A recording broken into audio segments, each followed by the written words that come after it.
The way this is forcing me to have the best posture.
Hold on.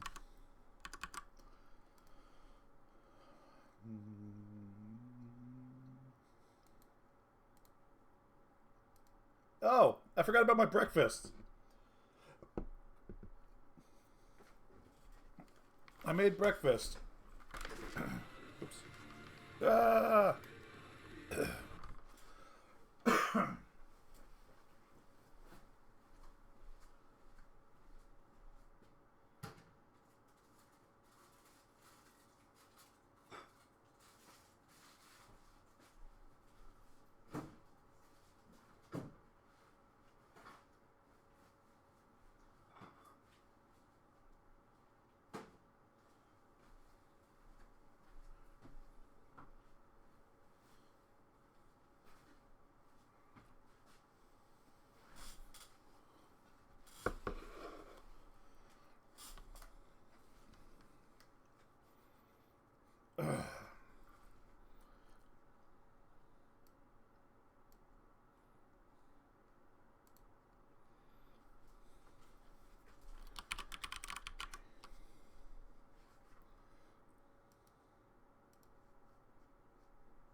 The enforced good posture I have now from my sit-stand desk being at the right height is unfortunate.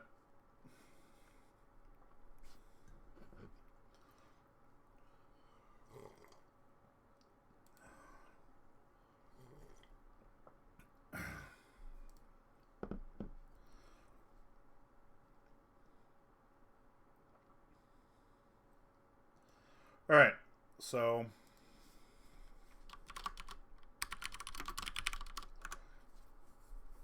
I need a prison, and it needs to be a high security anti-magic prison.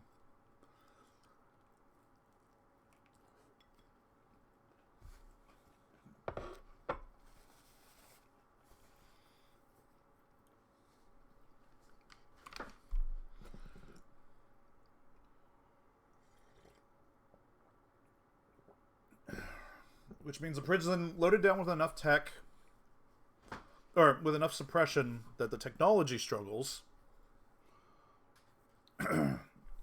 Like that actual Draker technology has issues.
That's yummy.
There.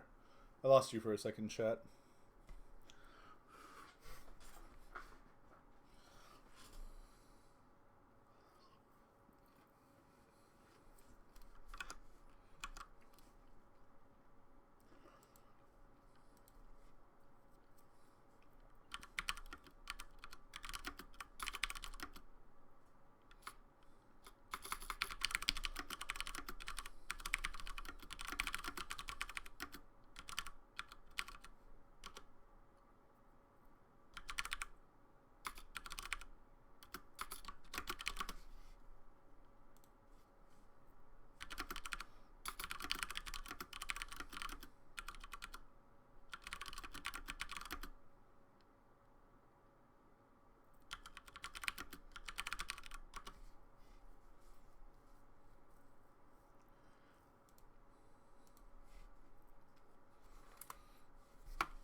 There we go.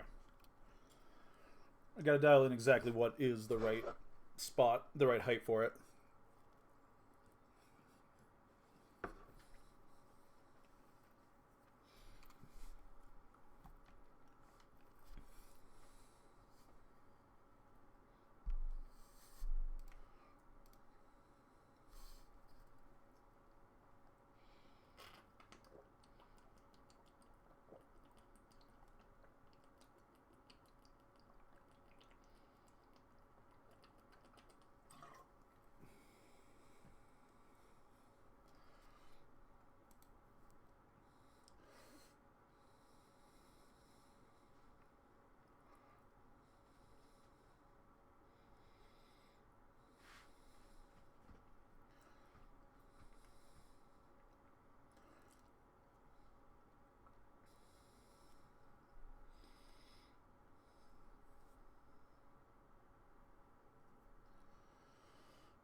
I keep losing chat. Sorry, chat.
Let me double check my memory of my own tech.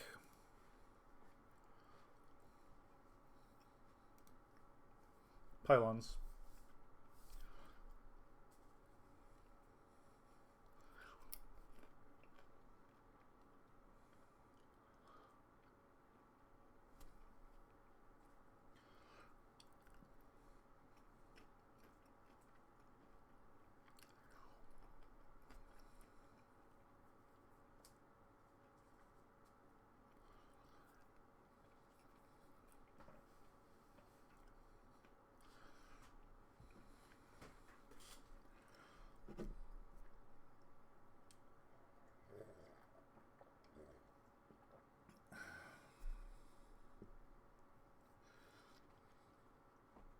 I don't know how you secure broadcasted energy yet.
One sec, chat. I've been distracted.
Hey River, how's it going? Oh, not only no kitten, but kitten cam is a dangling in a way that is not ideal. I need to. That was the one thing that did not get saved after.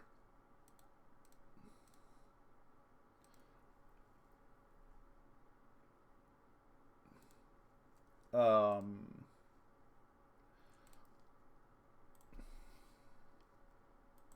that did not get saved after the rebuild of the desk.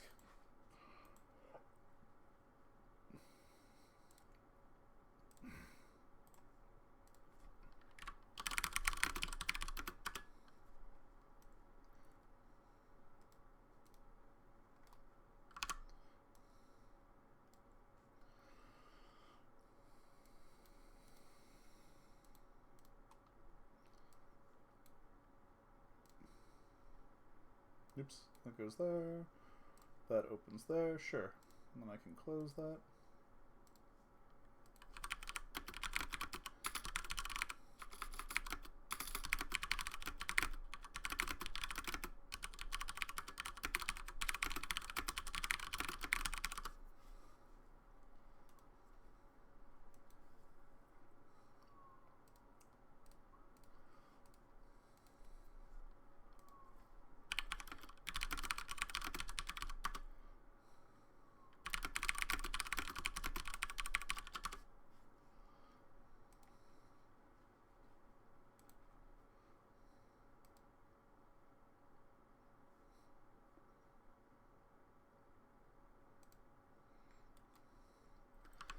Alright. Can I focus now?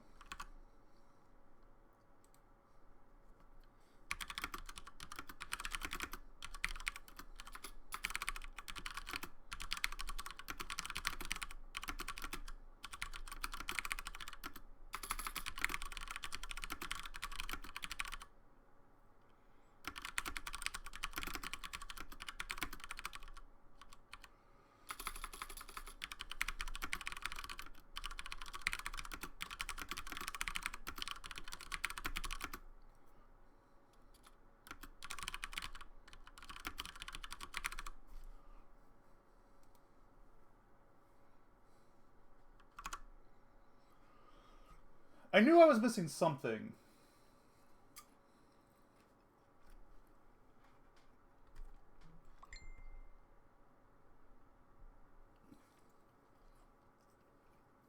My body is not appreciating the proper posture. Alright. So, before I can keep moving, the thing that I am stuck on right now is what is the prison Kware is going to?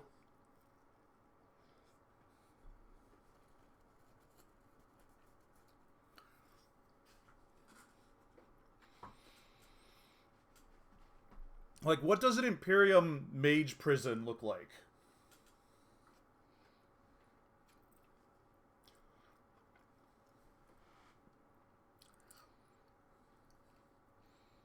One thing is certain. It's going to have a lot of magic suppressors, like what we saw with Kware trapped in that, in the cell.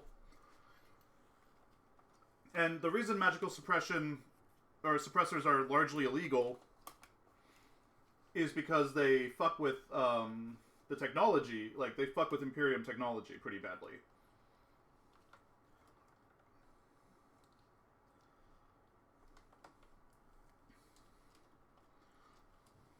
Unread messages at your private And terminal, so, Commander. it can't be anywhere near the city or anywhere near a well-populated area.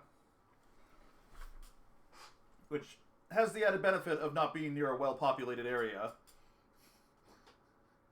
And thus, you know, much like superhero stories, in the event of a mage breakout,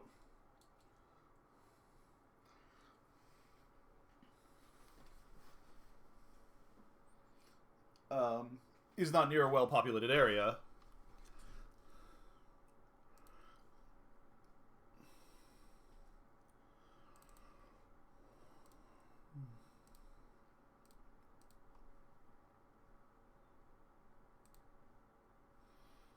There you go, River.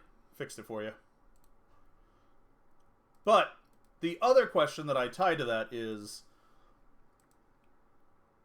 why did they transfer Jarida Maran to the Imperium prison here?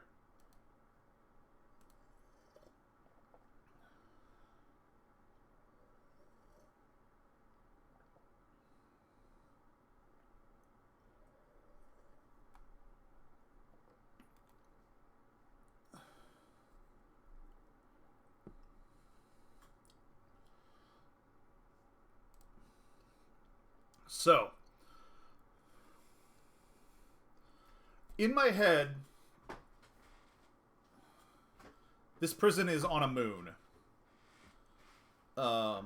Somewhere out on the edge of the system.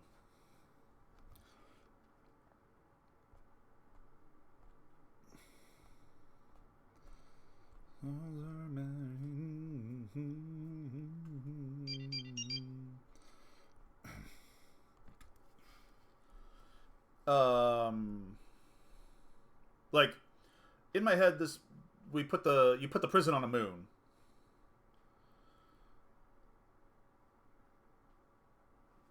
Because at some point, but if I put it too far into the outer system, it leaves it. I mean, it's the Imperial capital, so it doesn't. But it leaves it open to raids. But if I put it, but the further out system it is, the less usable magic there is.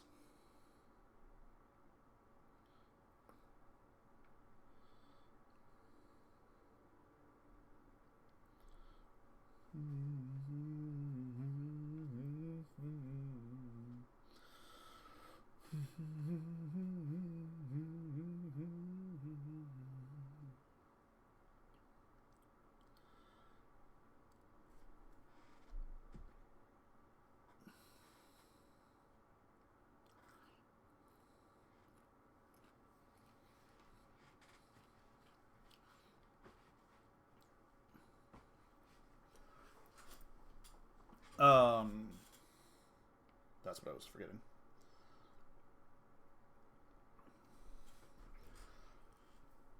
So that's where I'm struggling right now.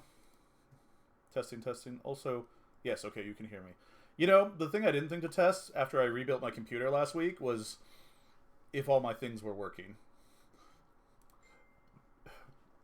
But it looks like they are, so we're good.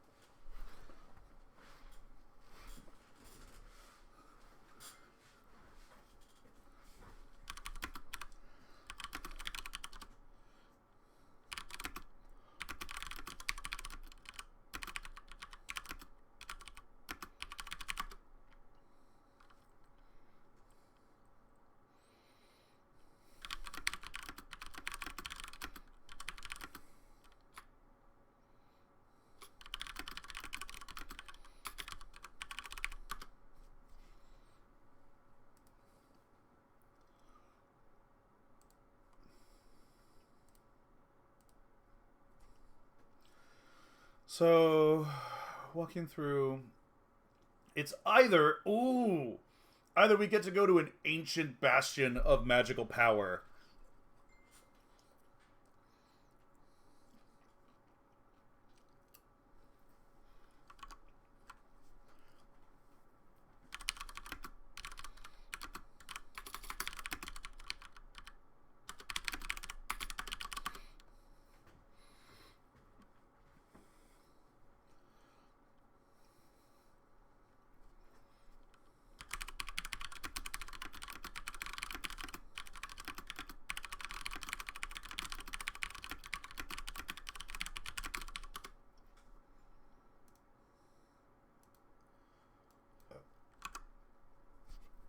Ooh, that could be fun.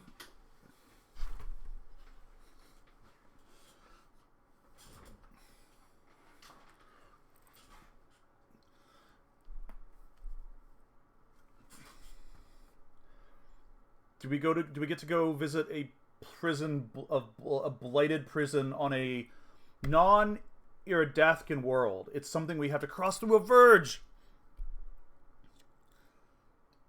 So we have to cross through a verge. So we're technically not on Iridathka anymore.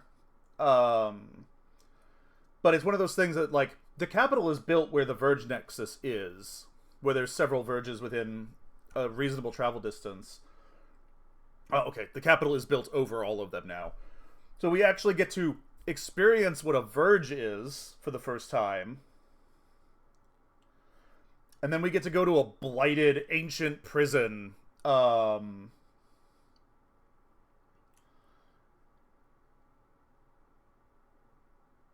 is fun. I like that idea. It's a completely... As far as it goes, it's a good reminder that my genre is sci-fi fantasy, right? It might be a tonal whiplash for the reader, but, like, we've been in this, like, we're in a high-tech, like, hyper-imperial city, you know, or hyper, like, advanced city. Like, our main character is, like, a space ODST, or is an ODST, a space paratrooper. You know, she gets into a fight, and yes, she's using magic and guns, but, like,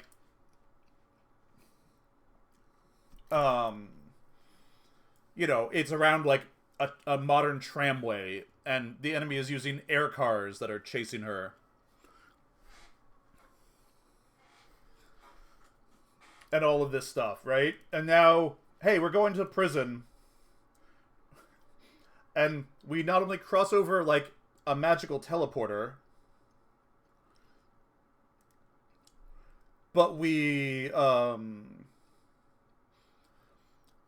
basically get to a point where we have to dismount and ride to a blighted mountain prison.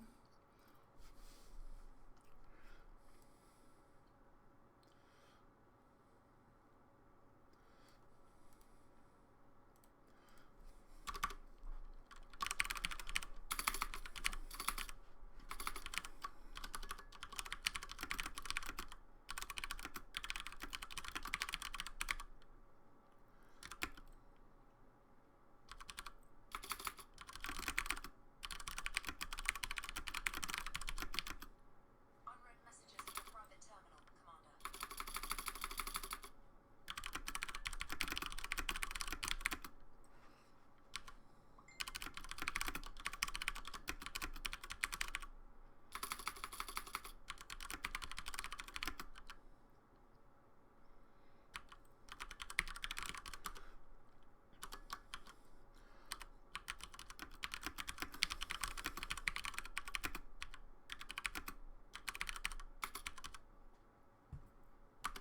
Alright, what is the blighted setting for this magical prison? Are we talking mountaintop prison?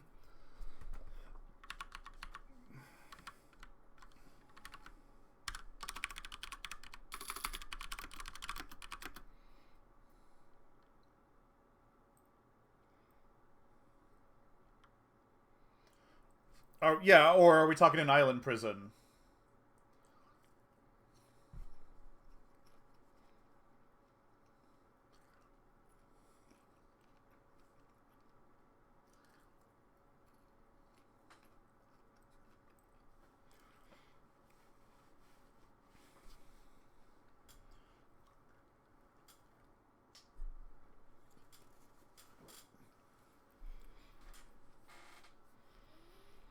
Could be a dark mirror.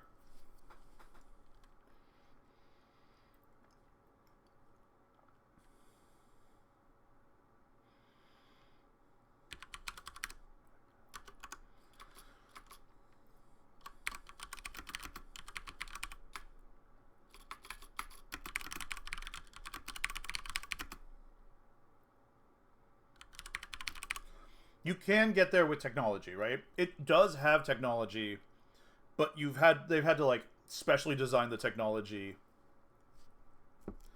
because the blight the silence blight basically is so strong in this area.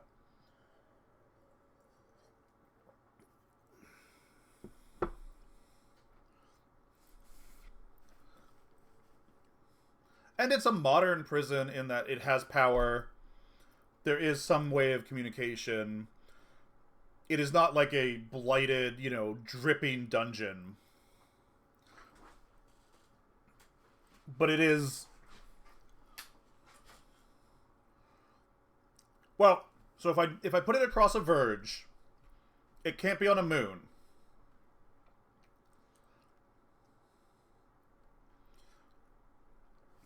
If I put it on a verge, it can't be on a moon, because the verges only connect to planets.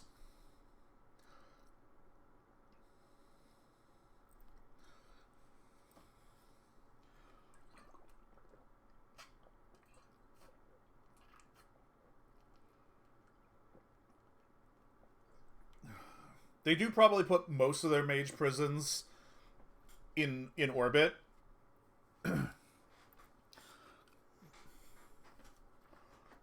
Or on a moon, in vacuum, because just vacuum is a very effective, like, hey, you can't really escape.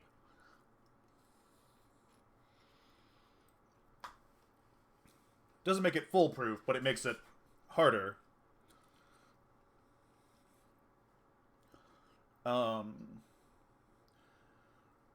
But I love the idea of this being an ancient blighted prison. So we've got Alcatraz, we've got Mountain.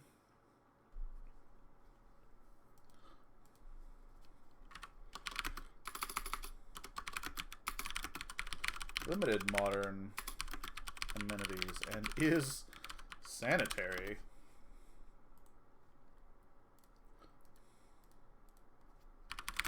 Modern Imperium tech requires special hardening. to work.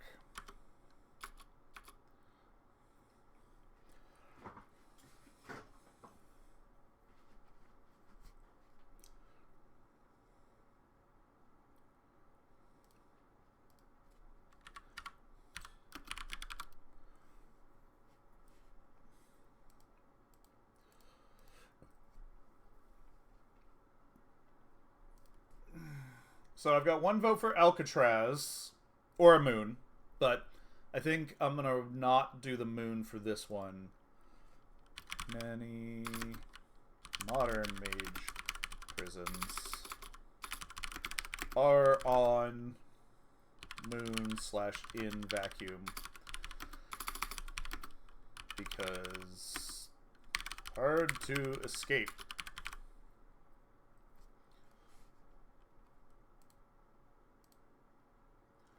I love the idea of going to, like, the ancient Alcatraz.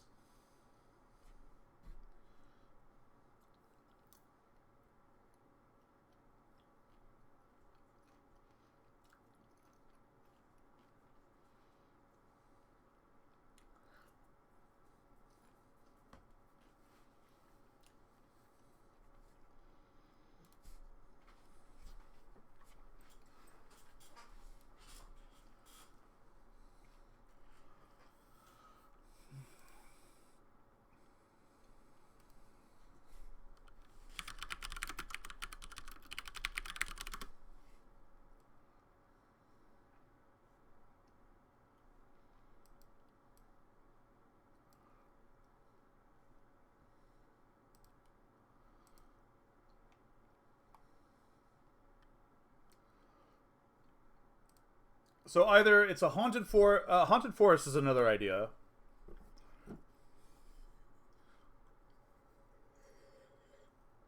Like, basically, they built the prison in the middle of, like, a spell scar.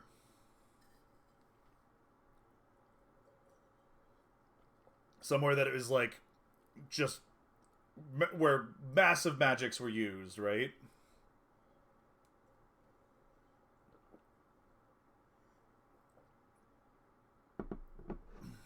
But a haunted forest gives you a chance. Well, so does a island, right? And a mountaintop. They all give you some amount of chance.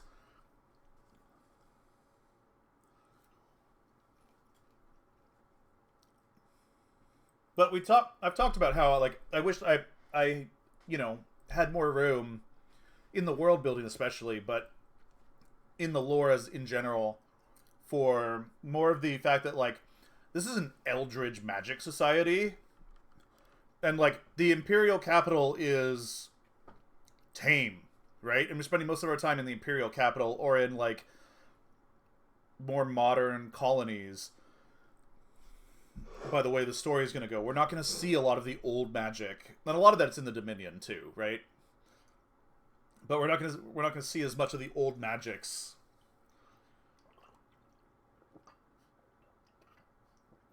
And the places where, like, a mage king attempted to rise up and burn the world and, like, had to be put down.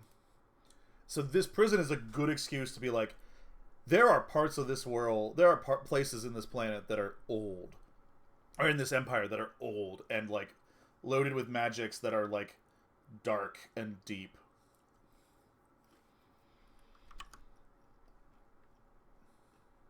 What did I put? There it is.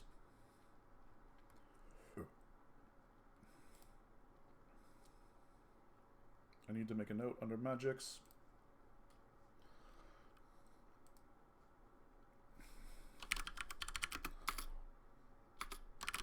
Is Spellscar copyrighted?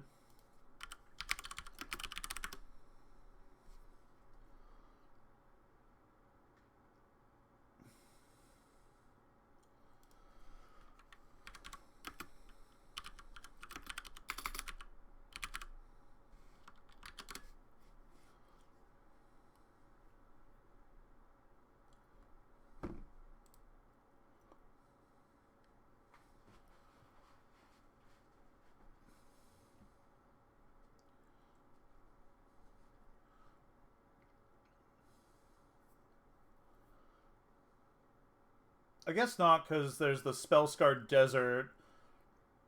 Okay, Spellscarred Savant in Forgotten Realms. Spellscar. No, okay. The phrase Spellscar is not. Does not appear to be copyright.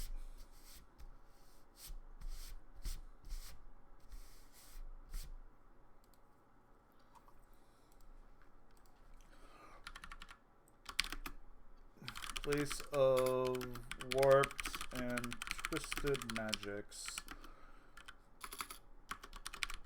Remnants of massive mage fights throughout the history of the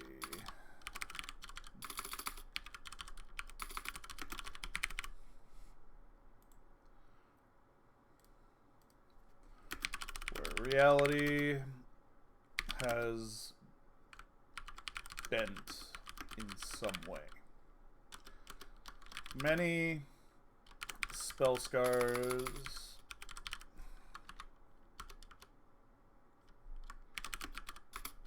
time of matter. Many spell scars have been. Oh, are these what we call starfalls?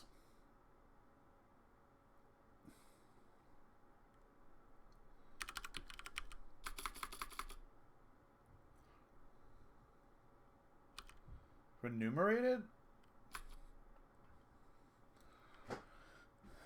Have been repaired or repaired, contains, is mitigated within the inner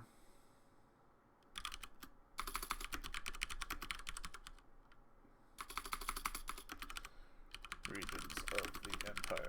There are worlds and locations where the damage is too deep or too remote for efforts to have been made.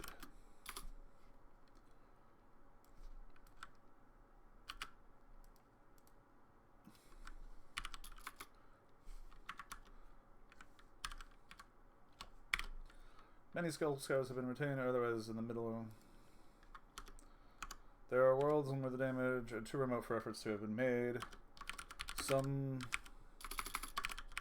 spell scars have not been fixed because of usefulness. Oh. Where the weave of reality has been torn, ripped, twisted, and rewoven wrong.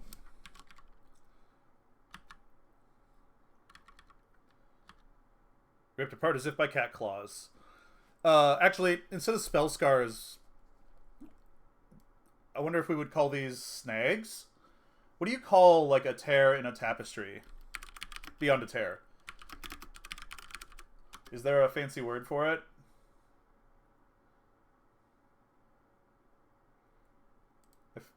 I feel like there's a fancy word for it.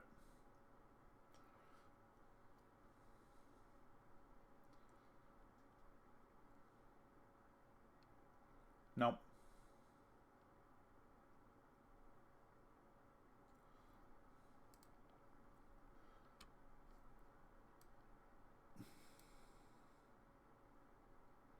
Spell rips, maybe.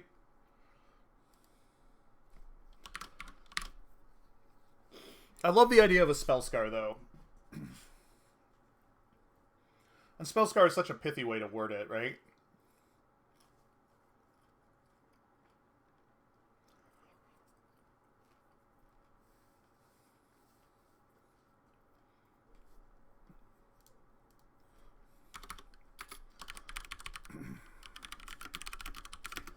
are not the only place where monsters and warped beasts of magic come from, but demonstrate a higher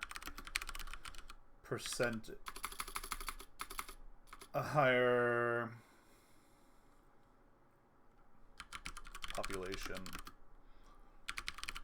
of such things.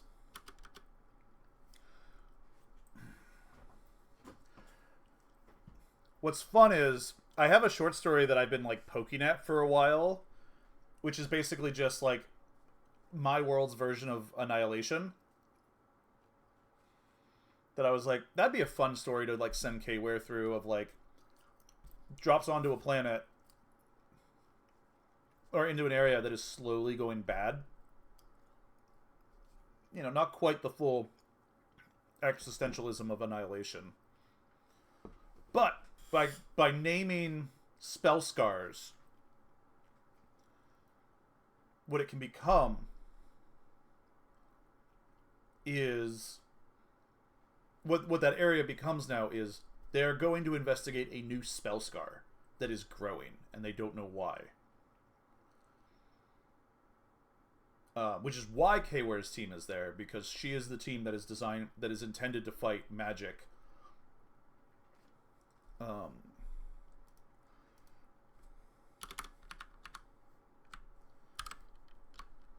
There are natural spell scars as well, though rare. Usually attributed to a rip in reality between the fringe and real space.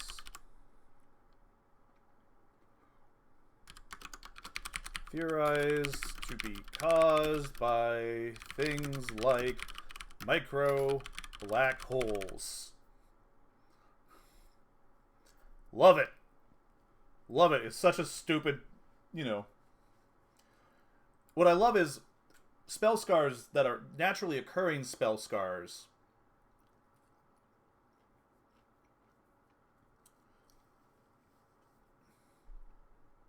make the world it lets me lead on the Imperium not having science, right? They have science, but 90% of what they do is magical, and there is a little bit of the Imperium attitude of like the world has magic and it just does things, and sometimes that means we have to deal with a spell scar that appears.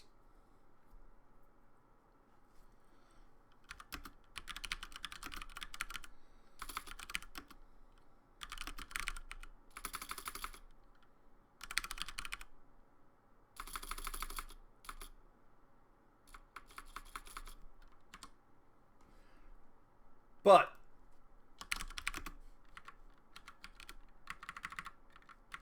like that's just fine. That's just a reality of the world, right? We send in our teams, we kind of know how to mitigate and like mend reality.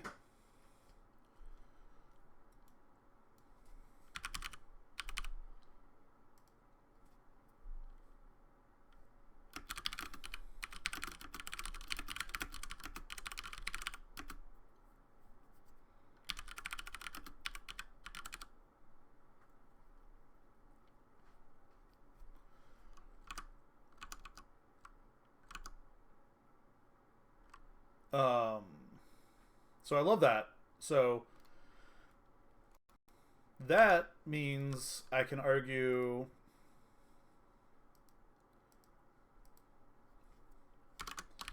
built in an ancient spells. Well, hold on.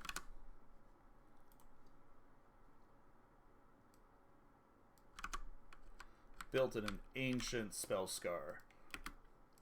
All right. I have Haunted Forest I have Alcatraz, and I have like Ancient Mountain or Tundra Fortress.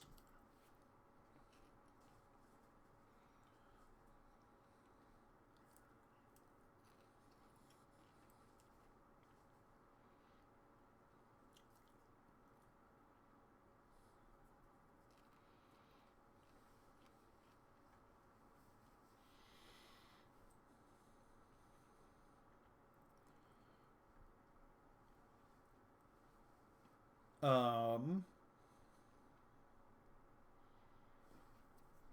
a weave rip is not a terrible idea, or a rent. Honestly, just a rent. Names. Rent. A rent weave. Yeah, rent. Weave rent.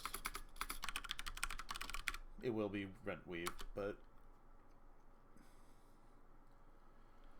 tear, rip.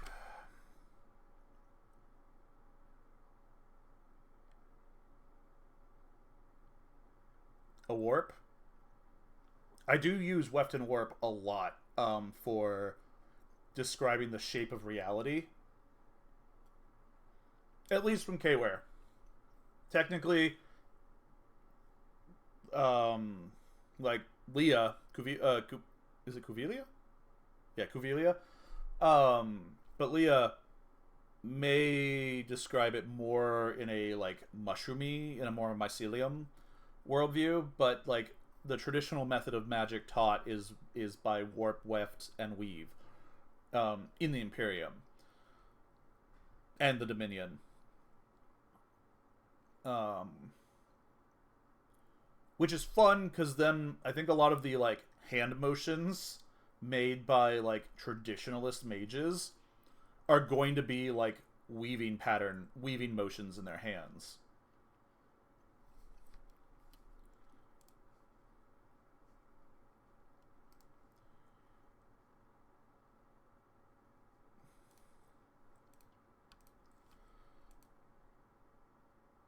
The Helen. Oh, hey, look, I did the work.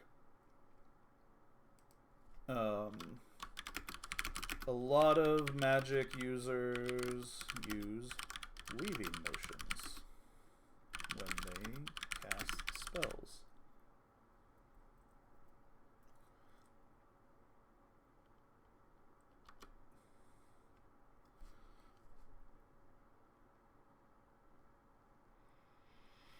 The Halinwa see it as vibrations and frequency. The Migu Sima see it as spirits they can call. The Carnavan use it as shamanic magic. The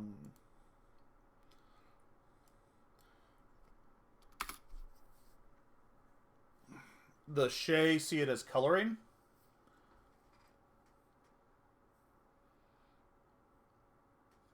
That is deeply depressing.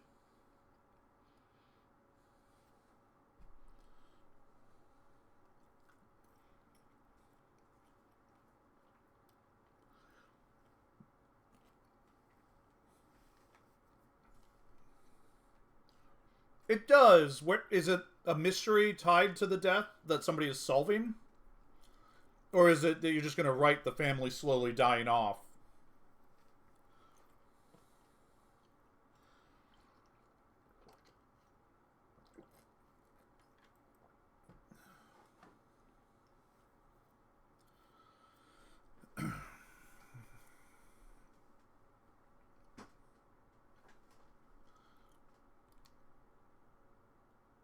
That's fair.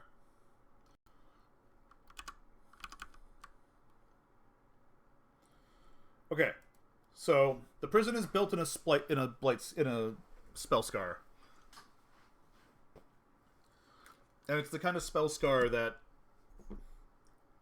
it's a calcified spell scar. Like, it means that the warp is rigid, right? Like, there is no, the warp and weft are rigid. There's no like give in them. So it's a tear, but it's a tear that,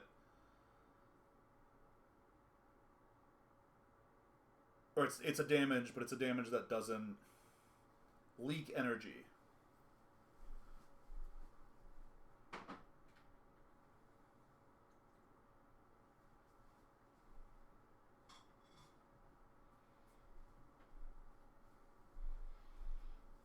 Which, honestly, for a magic user, has to feel like the furthest thing you've ever been from a god, from your god, right? And from, like, reality.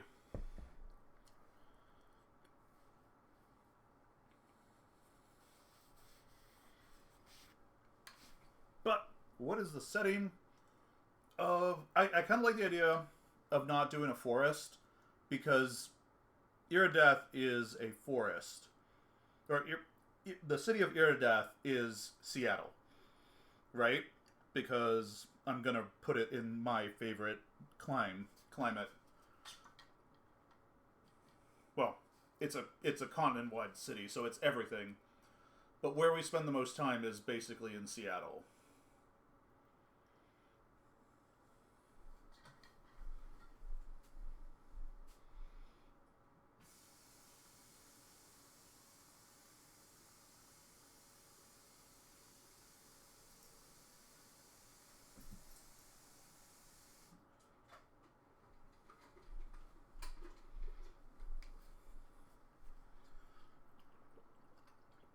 I almost feel like it has to be, if I'm going to put it in a spell scar that has, like, frozen magic to some extent, I almost feel like it needs to be somewhere, like, deeply lifeless.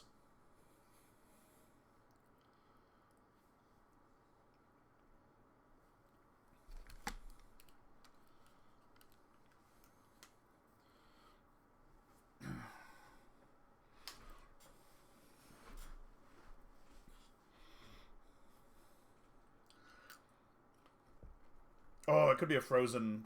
Yeah. Could it be a frozen swamp? Like, the life moves.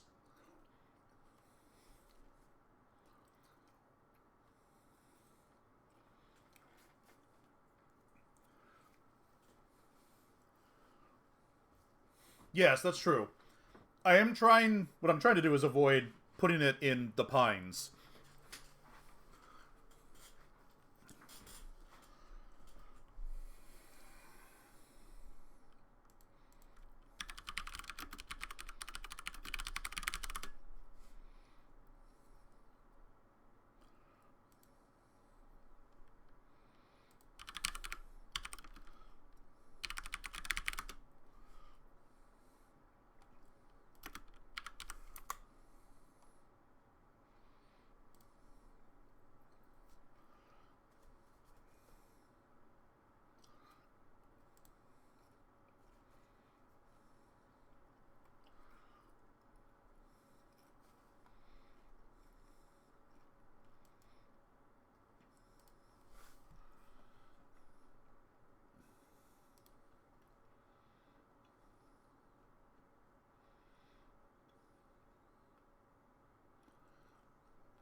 Oh,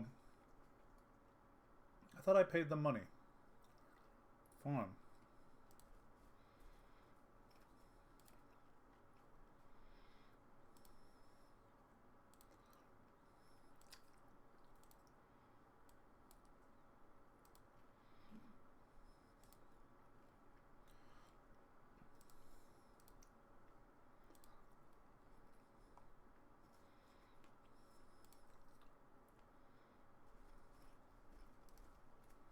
Sad.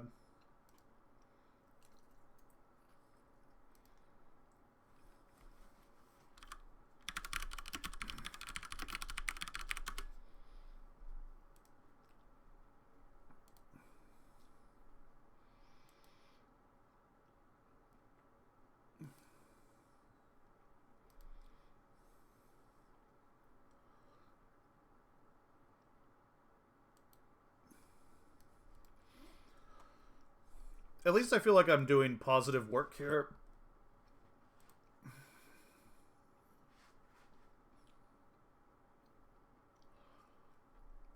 I could put it on the high prairie.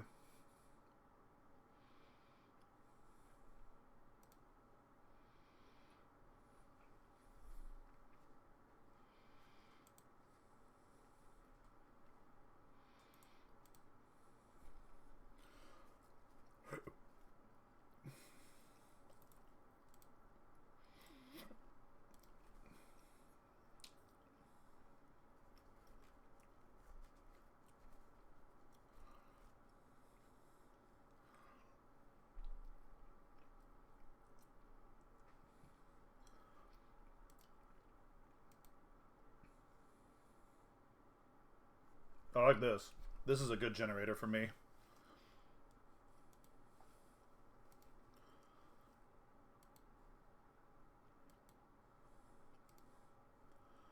Yeah, the prairie gets underused. I think I'm going to put it on a high prairie.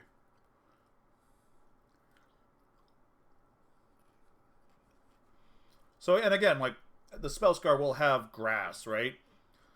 But that's it. Like, there's very little, and the grass does not grow.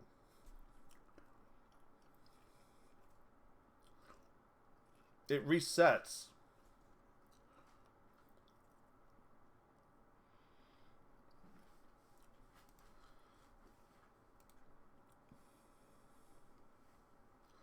Oh, this is about what I was looking for.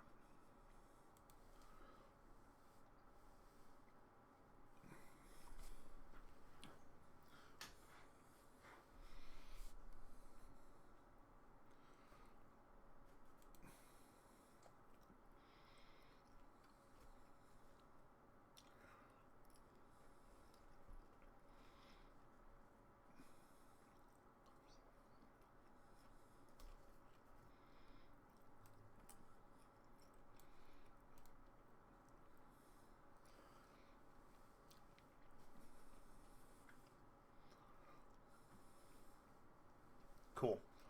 Obviously, this is going to be a massive stone fortress, right?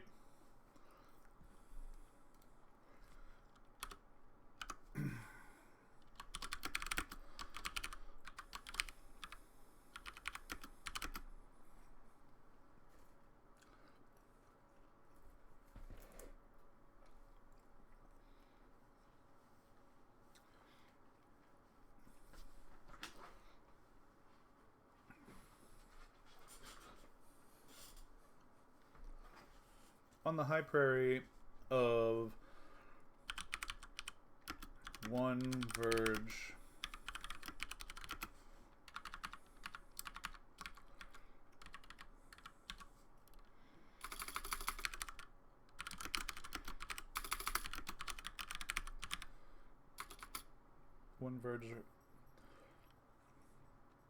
built on the high prairie.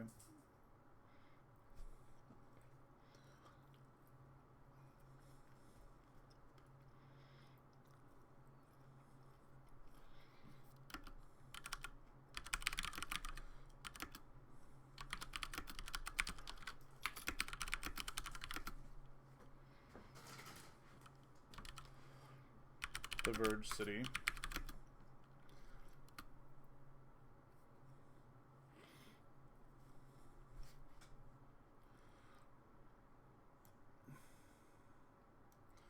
How many hundreds of miles away do you... Where did I put my dice? Oh, there.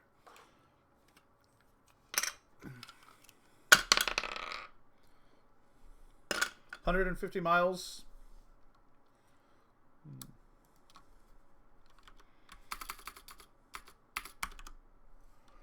Or a little bit more.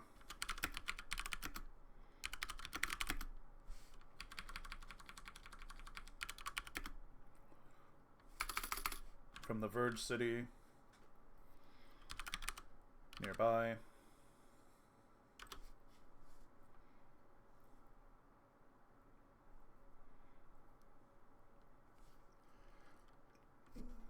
Yes, for ease of science, or for ease of my brain, the answer is technically no, but functionally yes.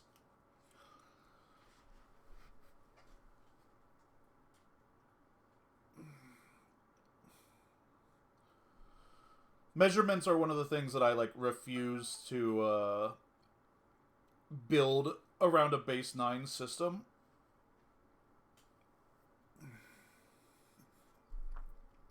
Time being base 9 is... your brain can wrap around it. Ragey, so indecent.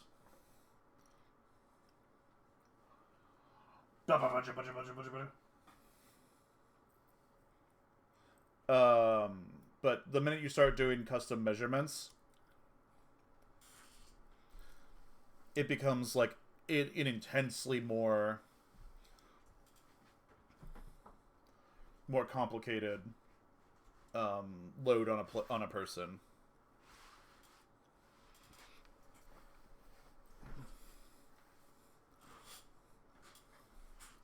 Like, I don't even enjoy it when sci-fi has custom, you know, that's going to be 9 Chronax or whatever, and I'm like, okay, but what is my... I'm just going to turn that into what I know.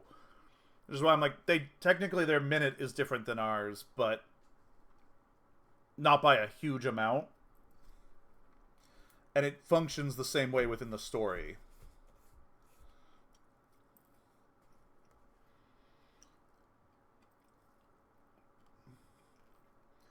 Like, I will go through great pains to try to make the reader understand that all of the walls are arcs, you know, and they reference them as arcs, and they never lean against a wall, they lean against the arc.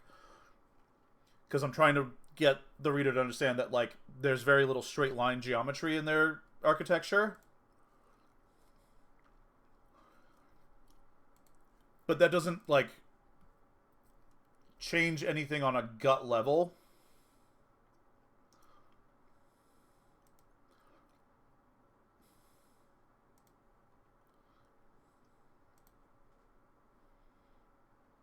Versus...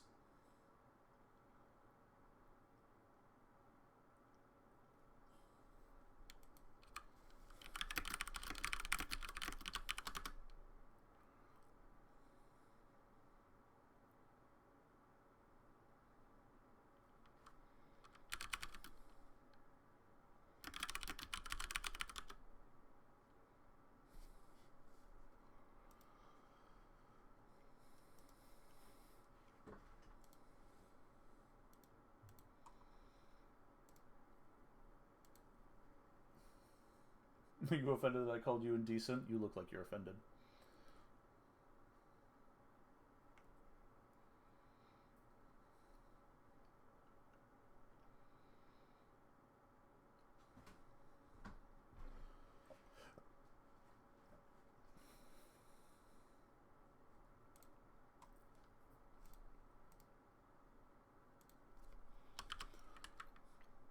I need a, like, unreasonable to travel on foot through blighted land.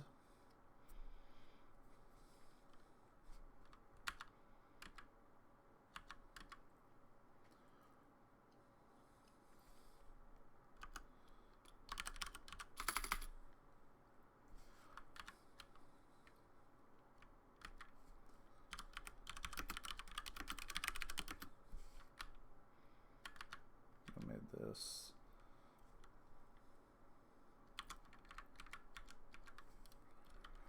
$185 miles, and the spell scar starts about 70. Well, hold on. I need for the numbers to be nice and, like, easy on the brain.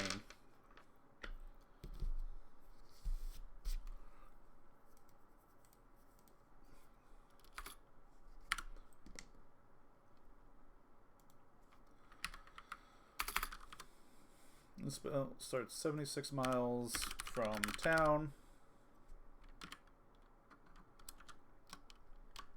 From the edge of the spell scar.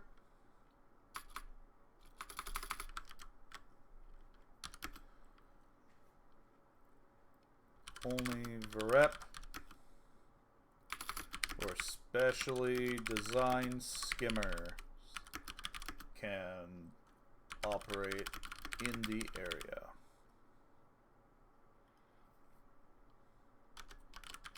Spellscar extends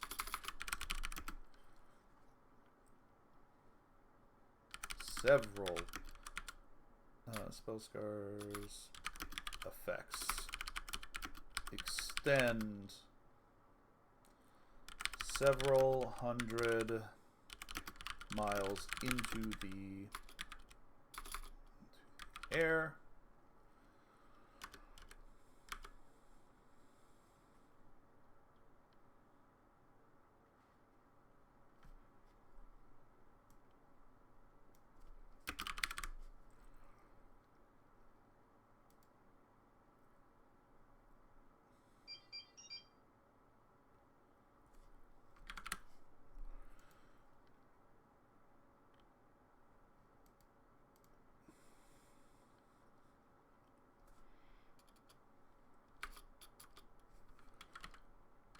So you get about 100 miles of blighted territory. Did they go 100 miles in? If the Spellscar starts 76 miles from town, how far into the Spellscar do you build the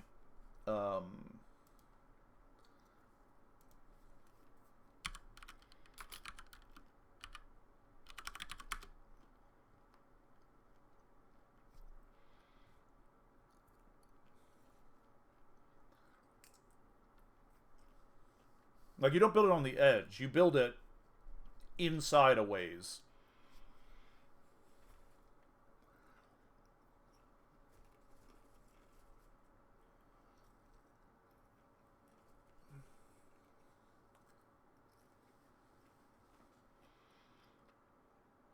A person on foot traveling, a healthy person, used to it, I assume about 24 miles a day. Yeah, so about 100 miles in, you want them to be like 4 or 5 days in. So yeah, about 100 miles in is where you build this thing.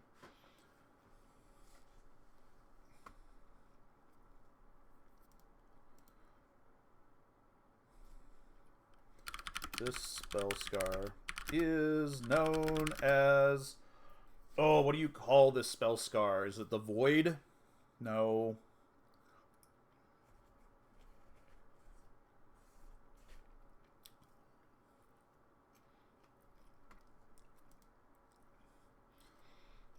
The Abyss.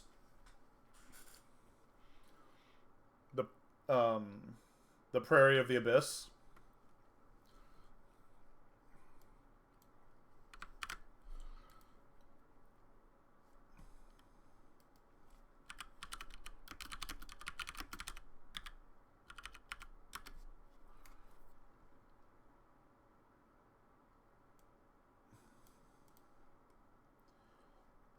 The Abyssal Steppe.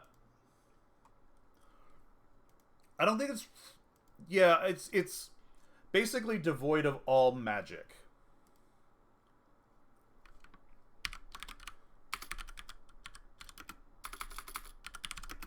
And magic is also what fuels life.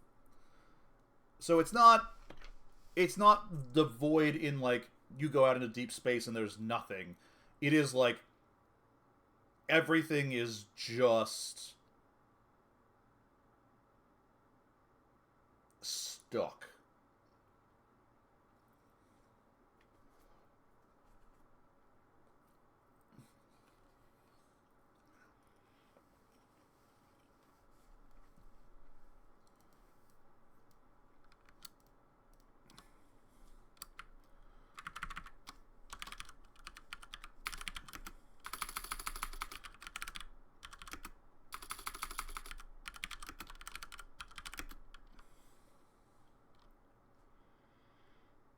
What is the prison called? The Abyssal Steppe? The Abyssal Steppe Prison? Or...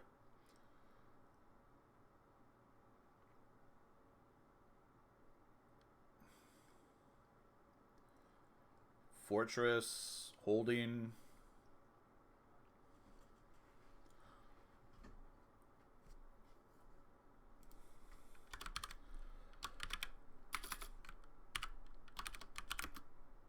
Oh yeah, the Keep. Abyssal Steppe Keep.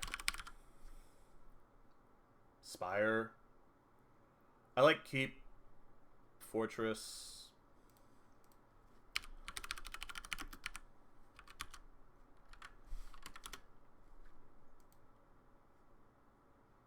Bastion.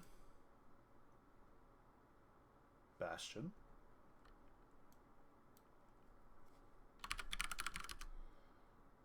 Bastion of Abyssal... I like Bastion, because Bastion implies, like... And I like to imagine this thing is just this massive stone fortress, right? Just, like, bristling, ancient Gothic stone fortress. And the fortress was there before the Spellscar.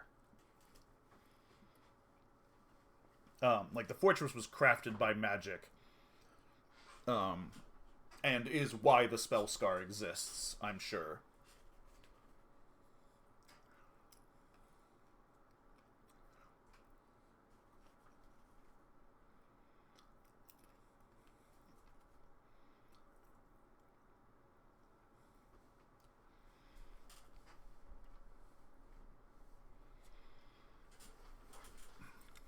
Yeah.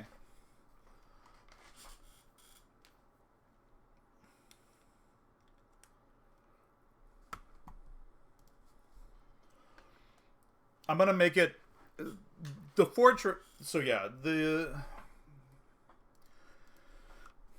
area is not devoid of magic like one would find in the void space, but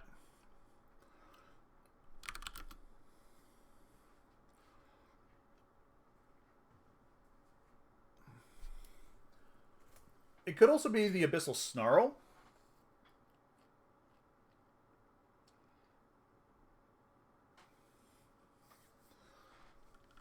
The magic, the region is frozen.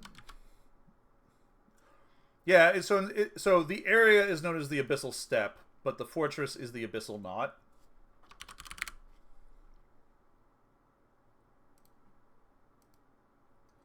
So it's the Abyssal Knot Bastion.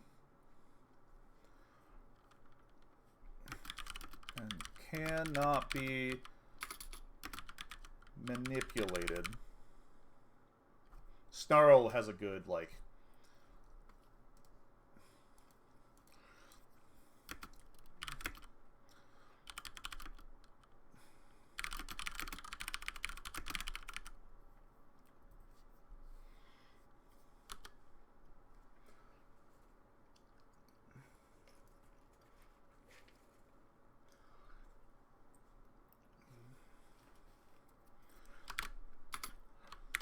The grasses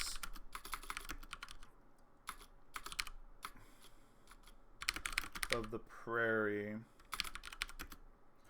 remain, and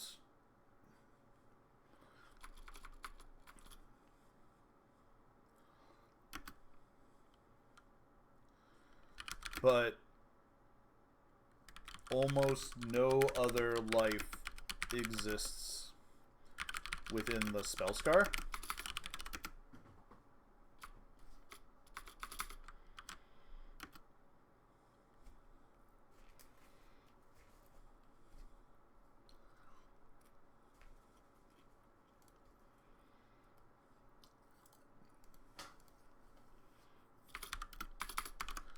If cut, burned, or otherwise destroyed, the grasses return to original state.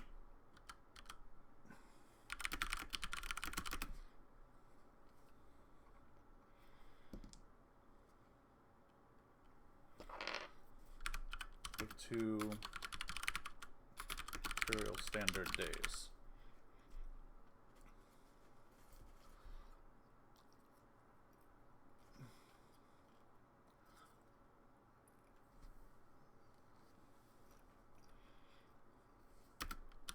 Unless impeded by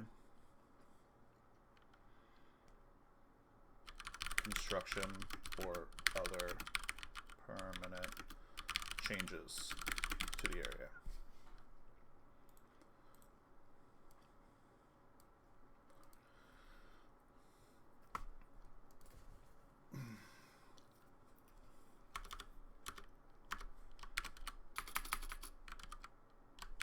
The Abyssal Knot is an ancient bastion from the...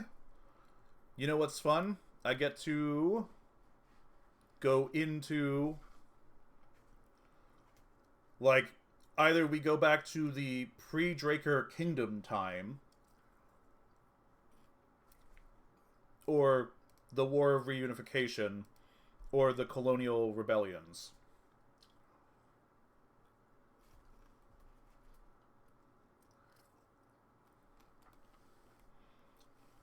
But I almost like going back into the pre-Empire Draker Kingdoms, which is prehistory for the Drakers. Like, they do not know... They know they were here, but they do not remember any details about what this fortress was, why it was spell-scarred, or anything.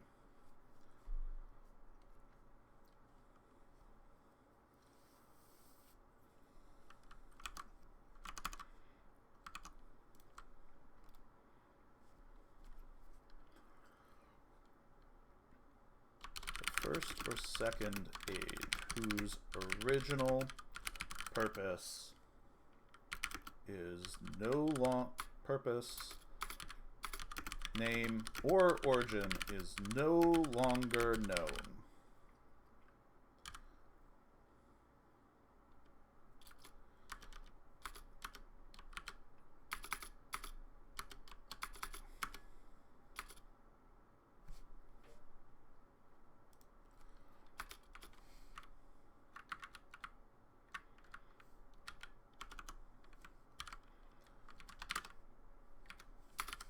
Ancient Bastion. Who's original?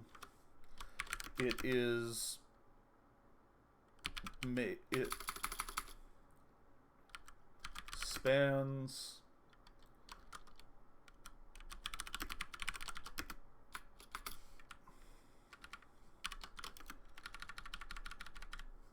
It is a massive complex spanning X number of square miles, because me and my square mileage is not great.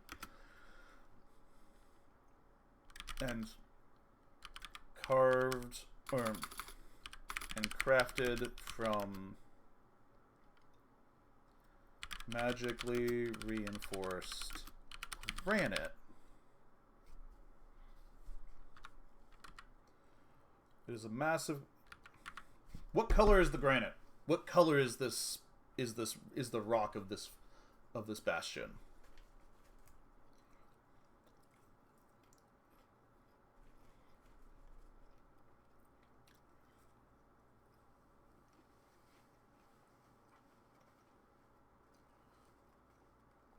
But it's also magically reinforced, so it can be whatever we want. I don't think pink granite strikes the fear tone that I want.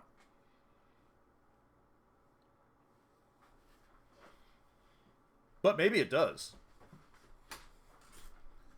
Actually, it could. It's interesting that it's like a pale... Is it a pale pink? I'm just going to Google pink granite.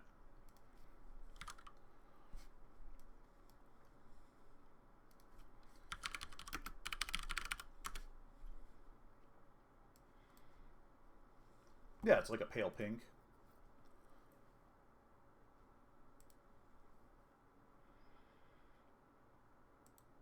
That could work.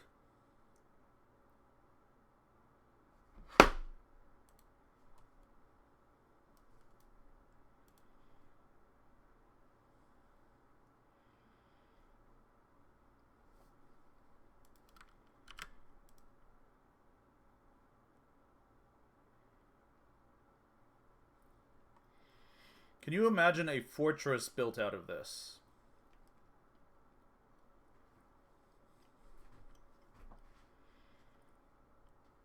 And I'm using granite because granite is the hard material that I can remember.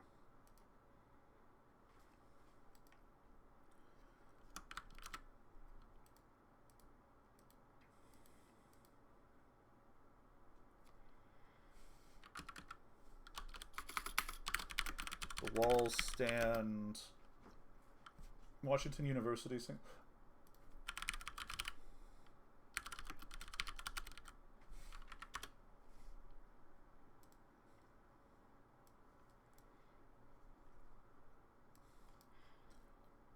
Yeah, it's this like pink, slightly pink hued brick.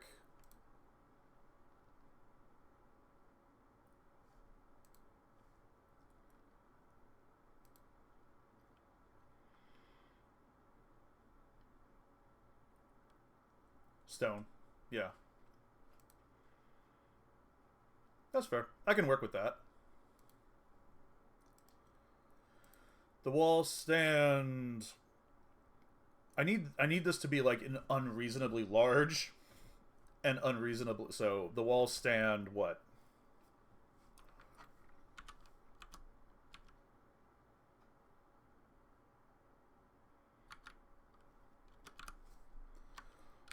This pink hue but slightly darker red. Actually, I like the idea of it being this pink hued fortress that like is a thing of dread. Right? I'm doing my best to play against color, you know, expectations. How big were the walls of Constantinople?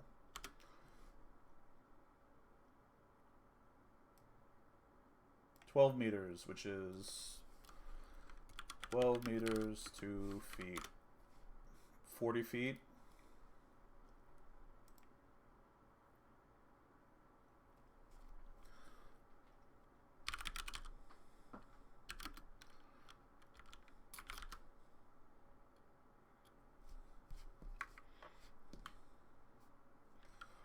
Hmm, 48 feet and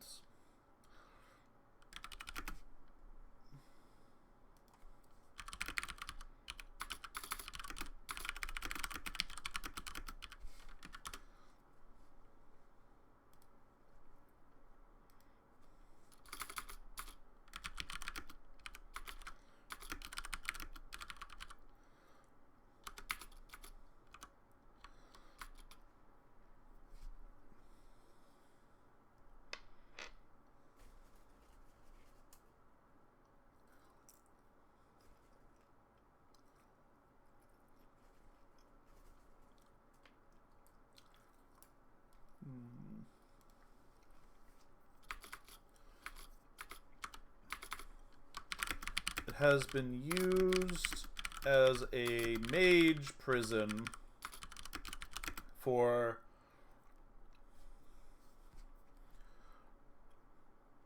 a really long time.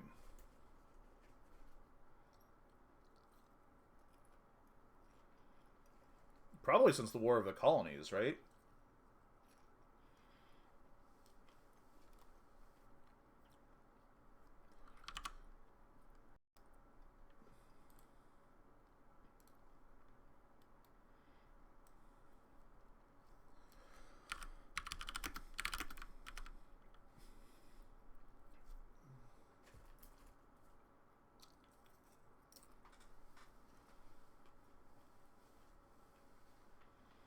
Oh, maybe after the War of the Colonies.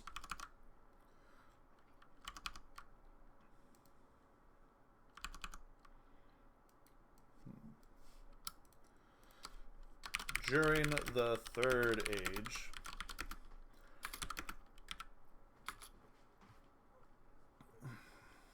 the newly empowered Iridathkin Empress issued an expedition to clear and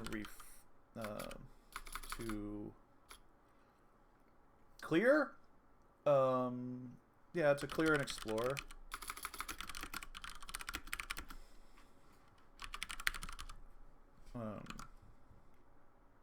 I forget. Does the Third Age when the colonies rebel. Okay, so after the Third Age. So at the start of the Fourth Age.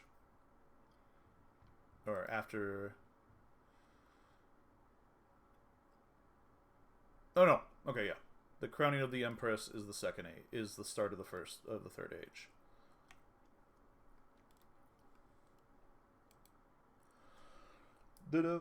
During the Third Age, to clear and explore the Bastion...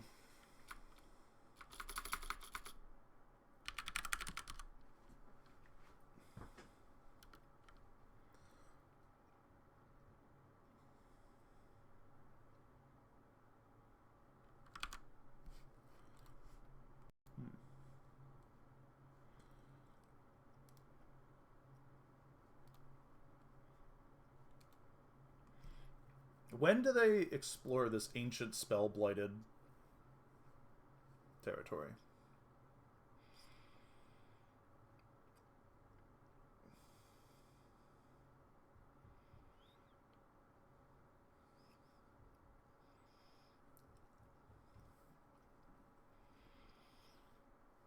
Does exploration of this truly cursed space begin?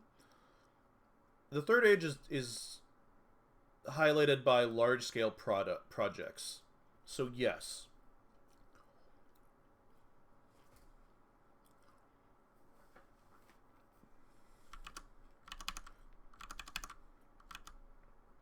Okay.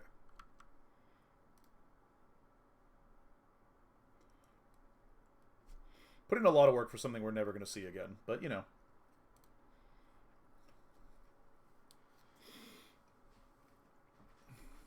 I'm actually going to drop Bastion. It's just the Abyssal Knot.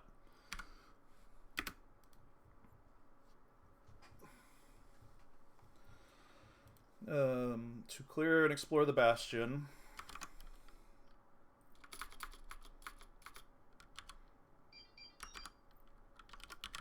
Expeditions met with cursed beasts and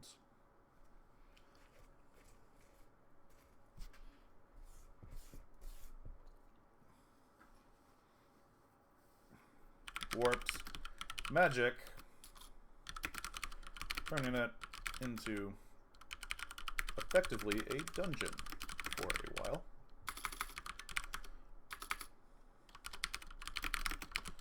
The Fourth Age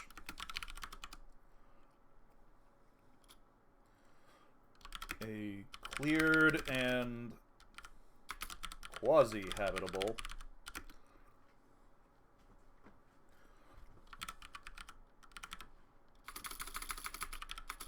Bastion is turned into a mage prison to house both Order and Feoran POWs.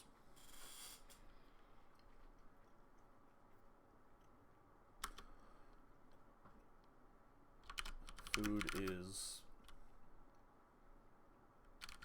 shipped in as nothing will grow.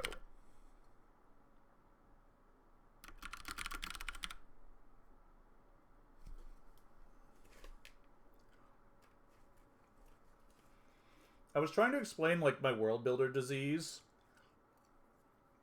to some folks, some like new friends, and trying to get them to understand like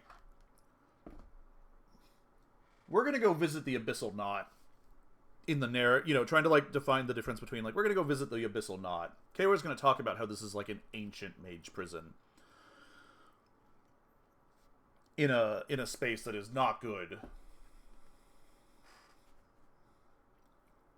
But like we don't need to know the history of it in the same way.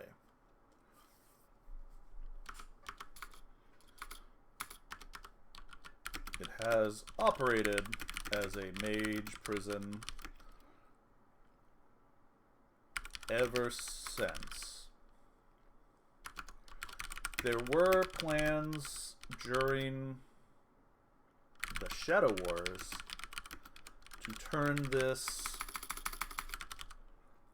it back into an operational fortress as the Spellscar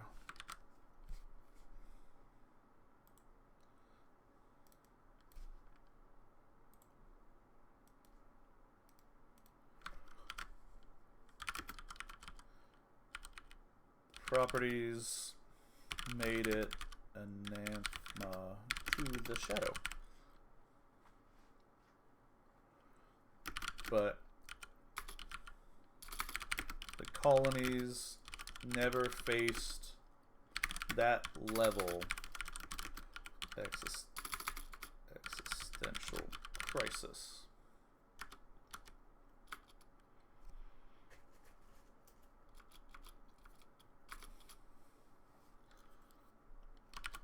Expansions, upgrades, and quality of life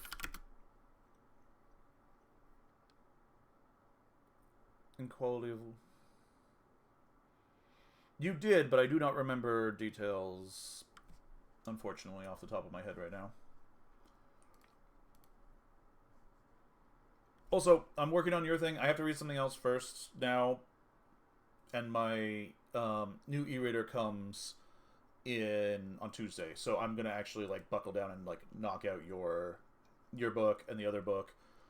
The other book I think will be a little faster for me because I don't need to give as much detailed feedback. So I'm gonna kind of like, but that'll be like a priority once this new e-reader arrives because I can make notes on the page like as if it's paper, and then leave you to try to read it.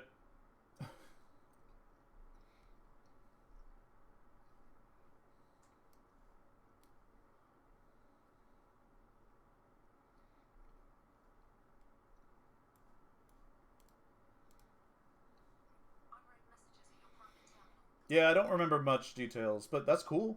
I mean, the ability to do art is something like visual art is something I remain woefully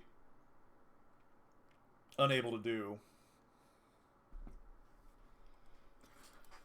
Quality of life improvements have been made over the millennia, but it still requires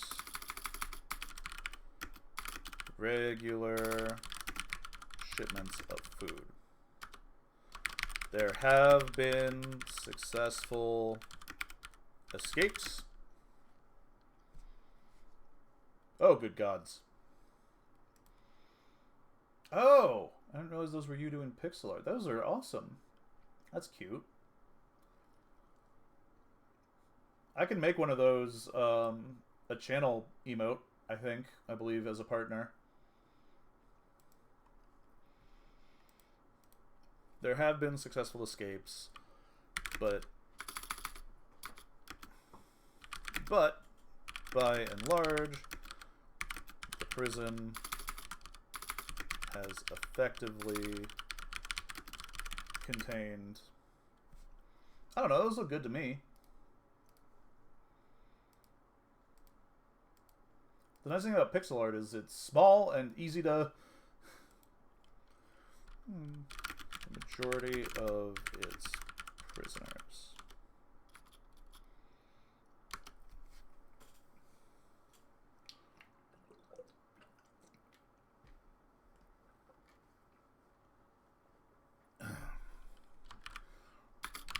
By all accounts, from prisoners and guards, it is deeply unpleasant and unsettling to live in the knot.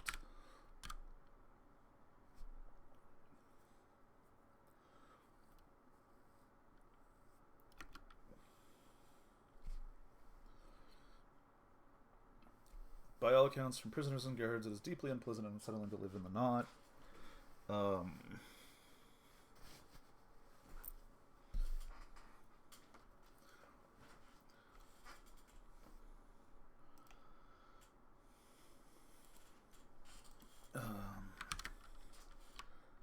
The more religious talk about it as if being bereft of the light even if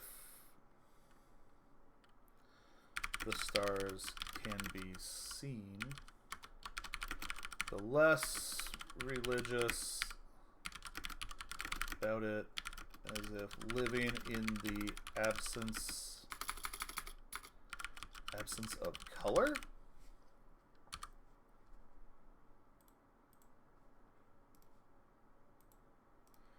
As living in the absence of color.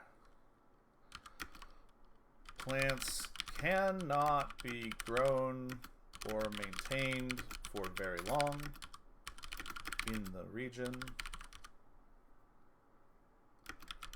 and very few animals will tolerate extended stays.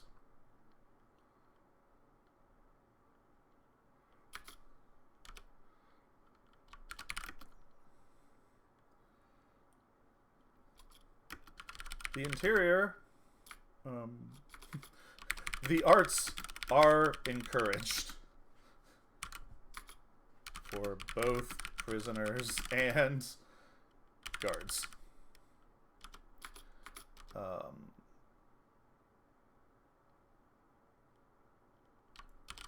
Lessons learned from inhabiting the knot were integrated into Dralian spaceflight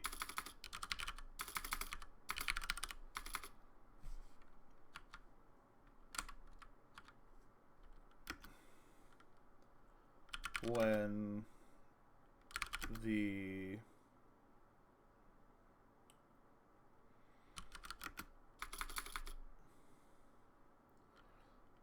the weaveless nature of deep space was discovered.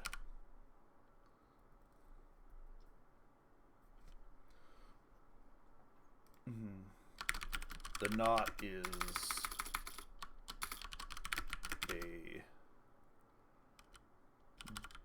deeply fabled prison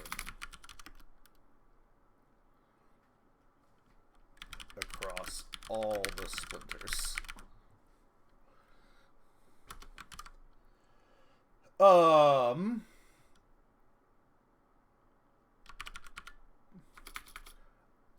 Do you think the knot being made of that a pink granite, or like a slightly deeper red pink, or slightly oranger, I guess, pink granite, and being ancient, and being an ancient, imposing prison of dread, of like, not naturally, but naturally enforced dread, has made it so that like people do not build with pink granite. Like, pink granite is seen as an imposing, or if you build with it, you are making a political statement about your construction. So like when we get to like dramas and things like that, like the bad guy's lair is built out of like pink stone.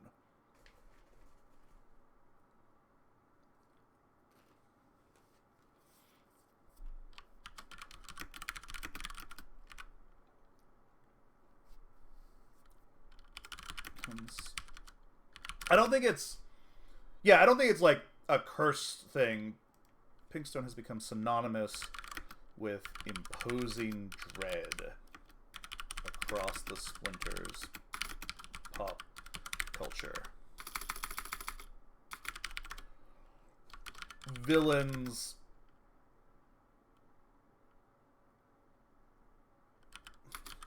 live in castles of pink granite, or places considered cursed will often be depicted with pink granite.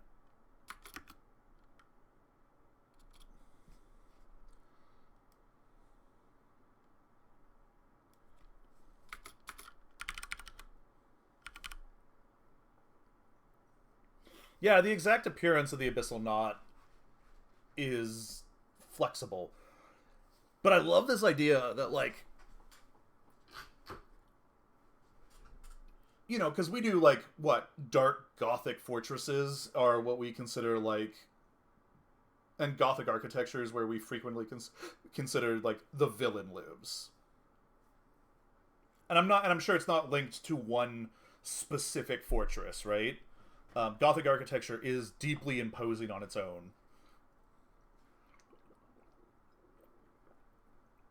But I love the idea of, like, this prison is ancient.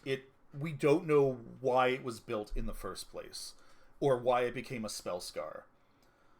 And we remember thousands of years of history, and we still lost this.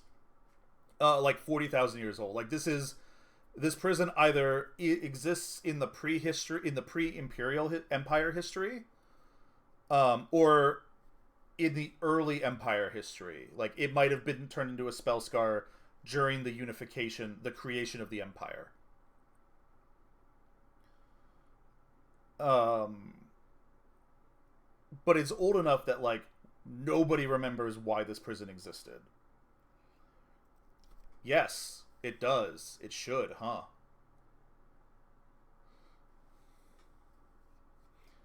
It is magically reinforced, granted. Also, like, most magic doesn't last this long, but there's something about the nature of the spell scar. And this is a prairie, so, like, granite would erode with wind and snow and rain over time, right? But it's magically reinforced, and no magic spell should last this long. Like, Imperial magic, or, like, to the best of the knowledge of anybody, there is no spell that can last tens of thousands of years without maintenance. But the spell scar's nature of, like, everything is kind of frozen on some, like, low level means that, like, the fortress's defenses and like automated defenses, magical protections were all as if they had just been cast. And since occupation in the Fourth Age, obviously now they have, like, a vested caretaker.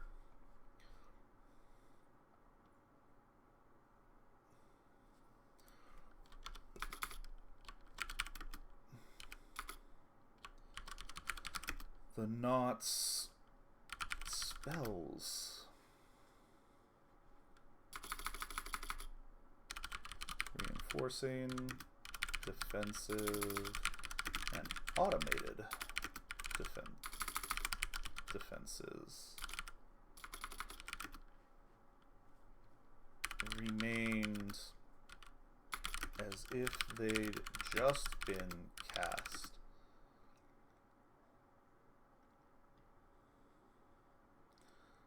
Remained as if they'd just been cast.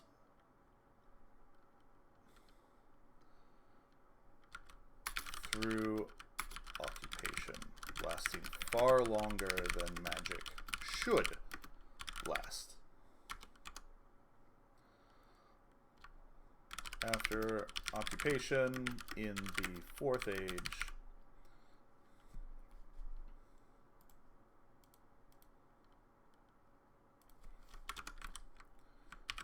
this is not a time thing. After occupation of the Fourth Age, the fortress,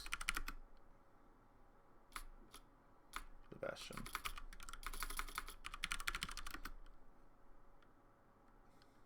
regained a caretaker staff, but many of its fundamental spells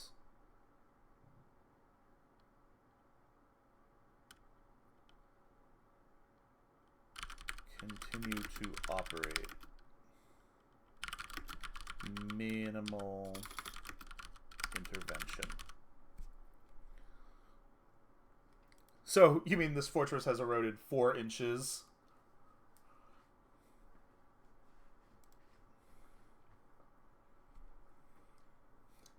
The walls are 30 feet thick.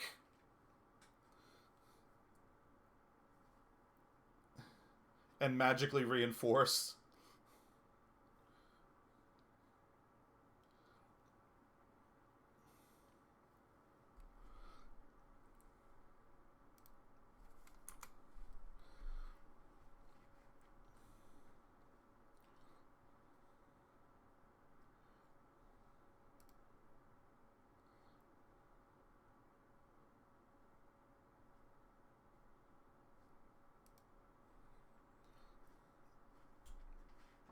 Um,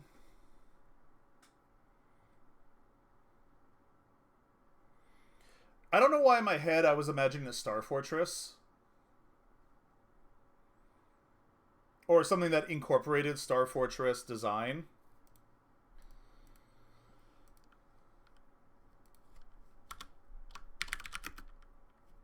Well, yes. Everything in the Imperium is... Or, actually, that's not true. This predates when architecture... Imperial architecture being naturalistic in shape is a seventh age thing. So no, this is actually going to be... That's actually a good point. This predates...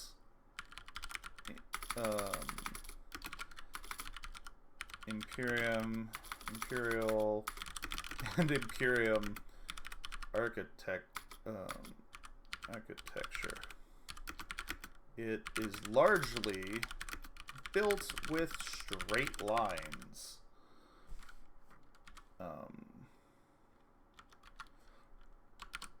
Shaped like a star fortress. Which I guess technically makes it circular. Right? Like the Star Fortress is a star fortress. Built atop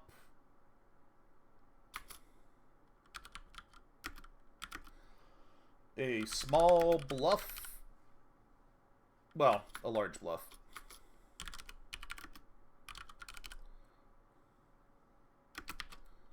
Like, across the entire bluff.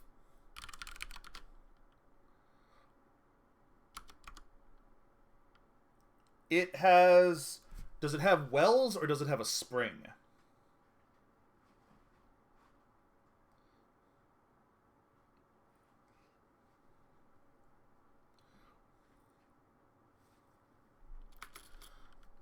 It is fed by its cisterns, I guess. Its cisterns are fed by a natural spring.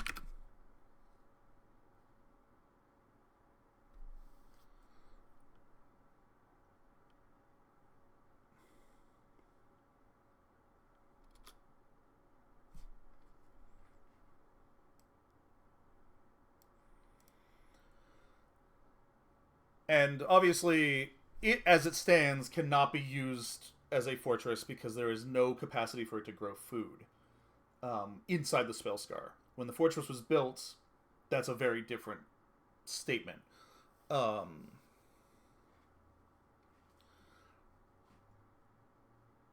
the spring is still there. The spring still feeds it.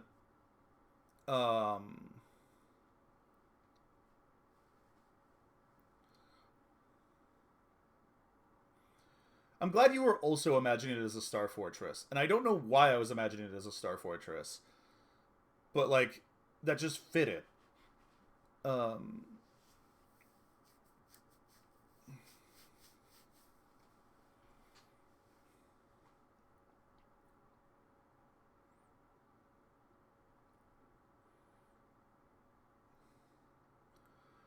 it is, like, walls 30 feet thick, 48 feet high.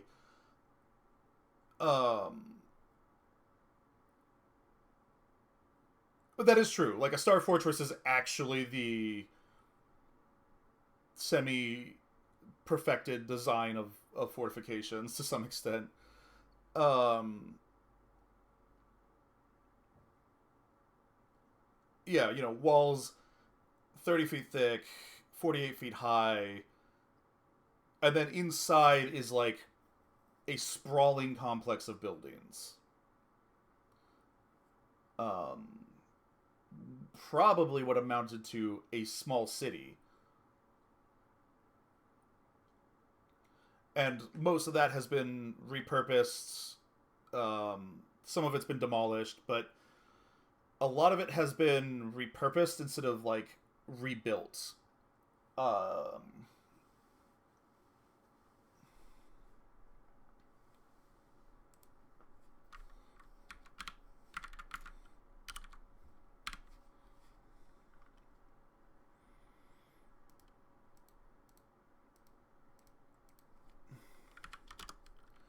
Much of the original complex, or an area of it, has been retained. Much like Iridath. Honestly, much like Iridathka, Iridath itself, there's an area that is old. There is an area that is old city, and then, more modern city kind of, but, like, they keep an area that is original. It has running water. They've it's been used as kind of a test bed for a lot of, like, space technology. A lot of deep space technology is tested at the Knot. Or actually, inside, as tested within the Abyssal Prairie, as the effects of the spell scar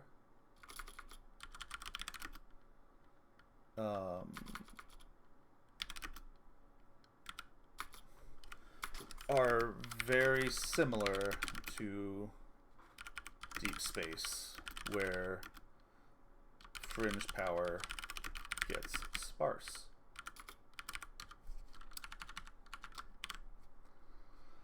Those are not lessons learned from the Knot, though. Those are lessons learned from the Prairie.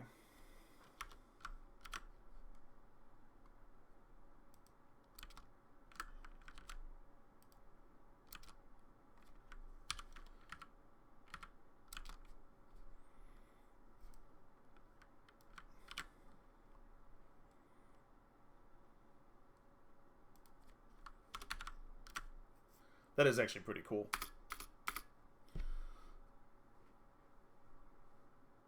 They just been...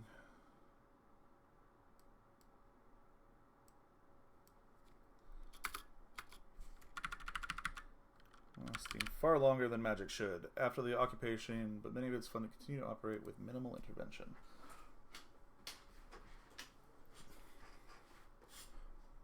I think that's one of the other things that makes spell scars unique, is they last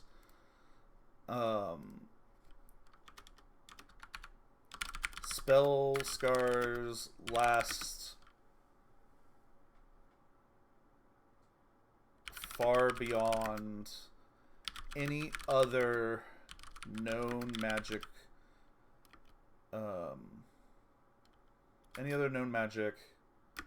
besides Verges and some limited world magics.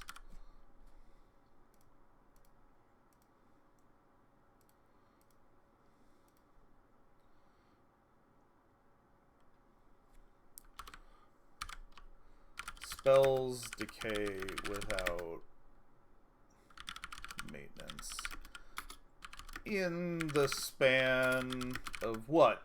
How long do you want to give magic? 2,000 years? Somewhere within a couple thousand years?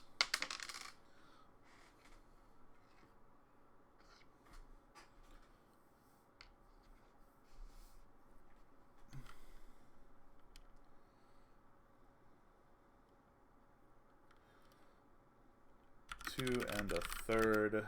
Tuya. Tuya?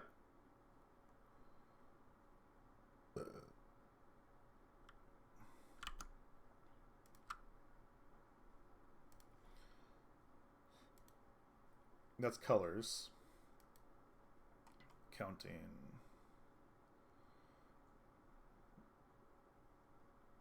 Lise.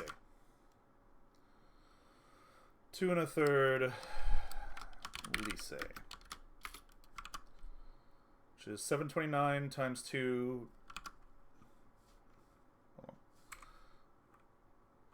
729 divided by 3 plus 729.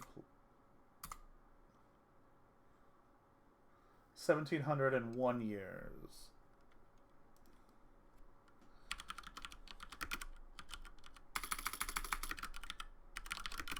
Depending on strength of spell, record, strength of enchantment, strength and nature of enchantment.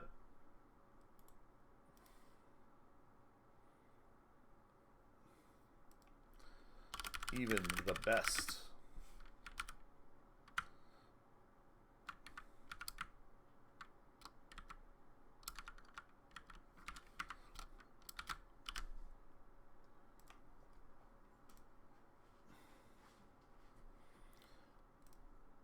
Which is actually vital to the magic.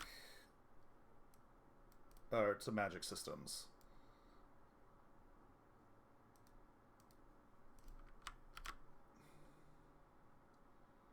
Yeah, sounds fun. I still haven't decided if I want to use the Corona or if I want to drop the Corona as a concept. I think the Corona has been dropped as a concept, and it's just a matter of magical knots.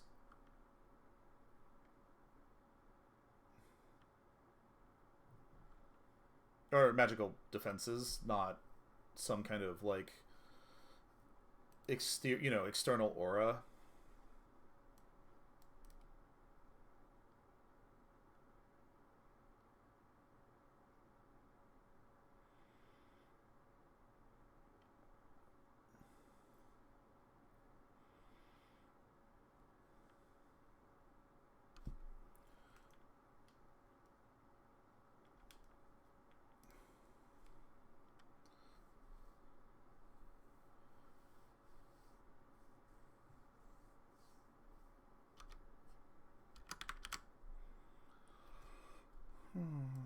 Strength, nature, enchantment with maintenance. This can be much longer.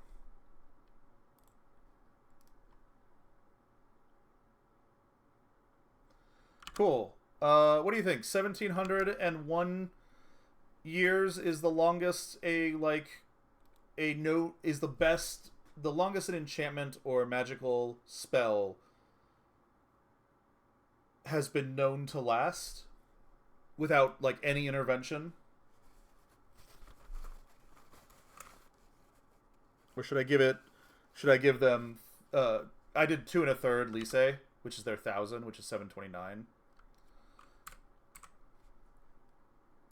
Because their 1,000 number is 729.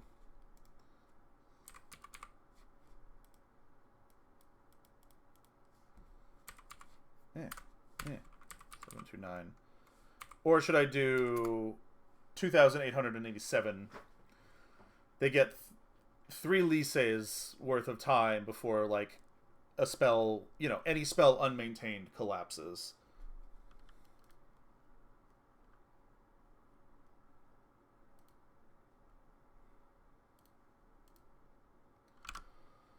$21.87.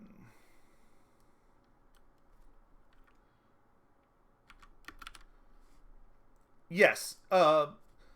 Yes. 2187. 2187.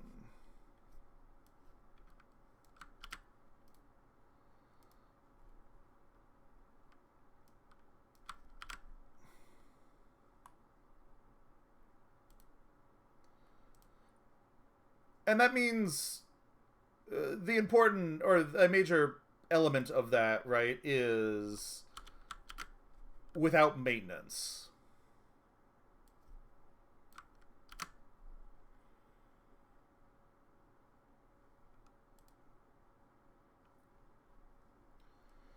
You know, there are spells that are 12,000 years old because everybody has worked to maintain them.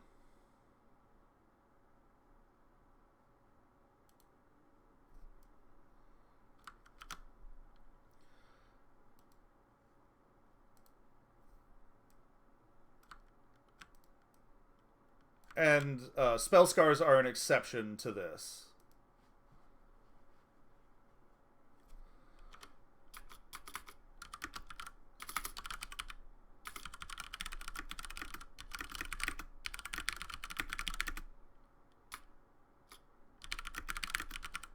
Disprove this rule.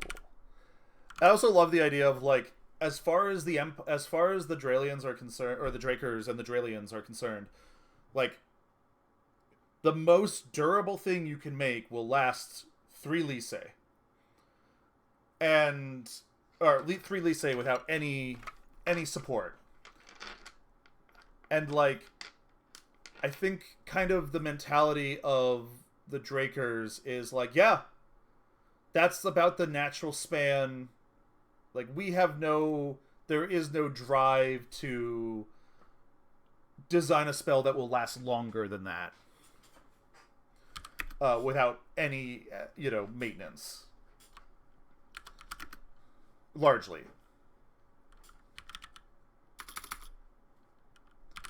Prevailing opinion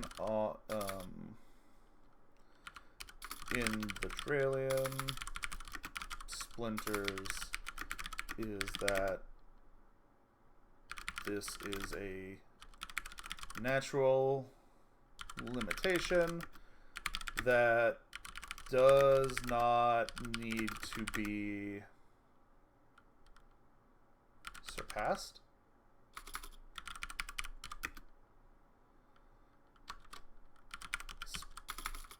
Spells with maintenance do last longer.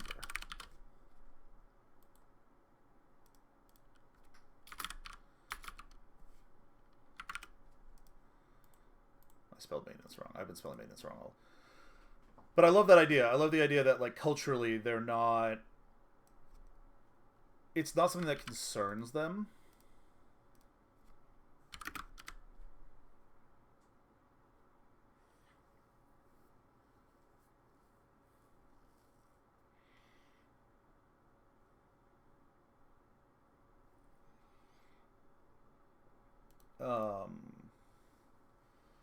But the attitude is very much like, all right, cool. We can shape reality this way, and after 3 Lysae, reality says, no, we are unshaping reality.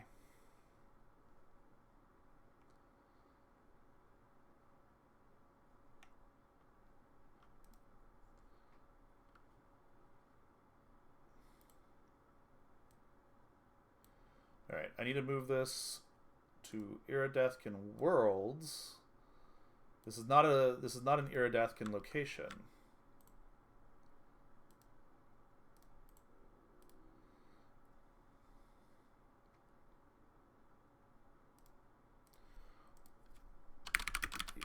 Abyssal Prairie.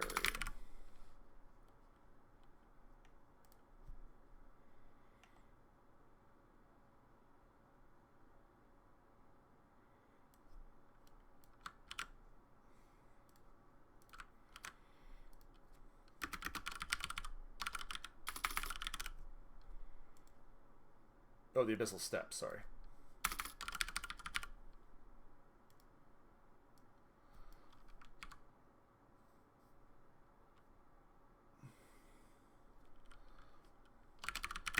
This spell scar.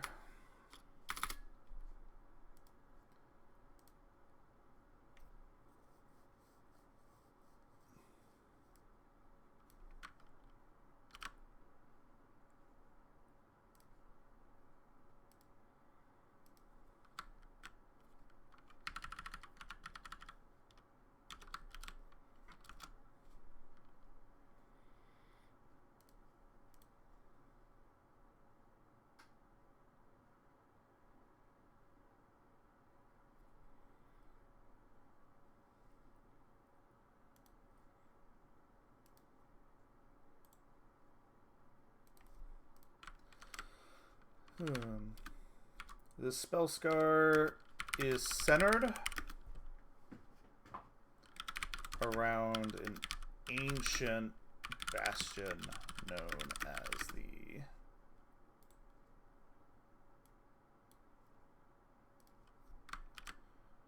Abyssal Knot.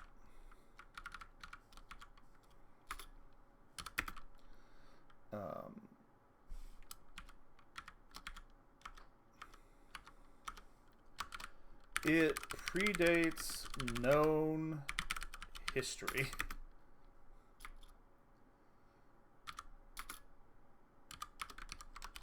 Estimates place it as a late First Age or early Second Age event.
It predates known history.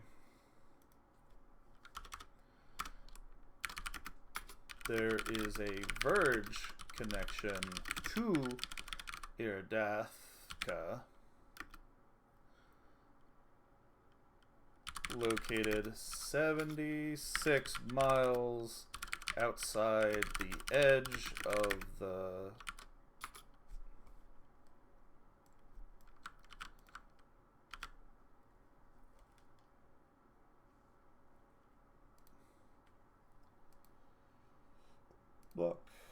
block report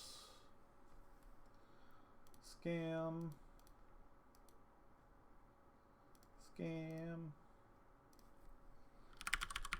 selling viewers.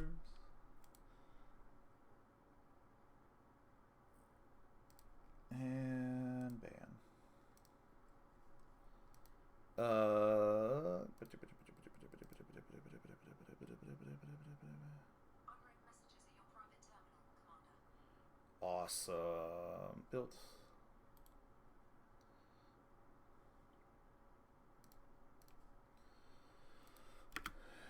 In an ancient Spellscar, the Abyssal Step.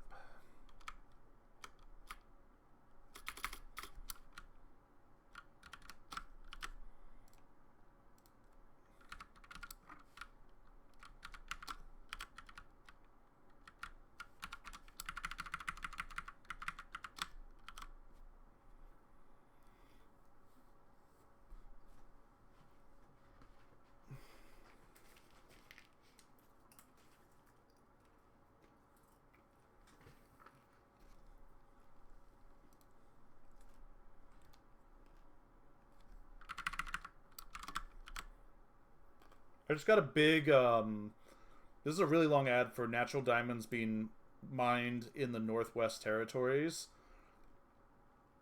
And I'm very curious how much of that is, and they're making a big deal about how it supports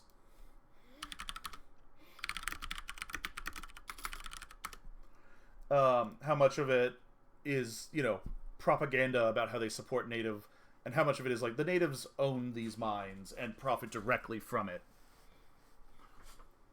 Versus we are a mega corporation that is whitewashing.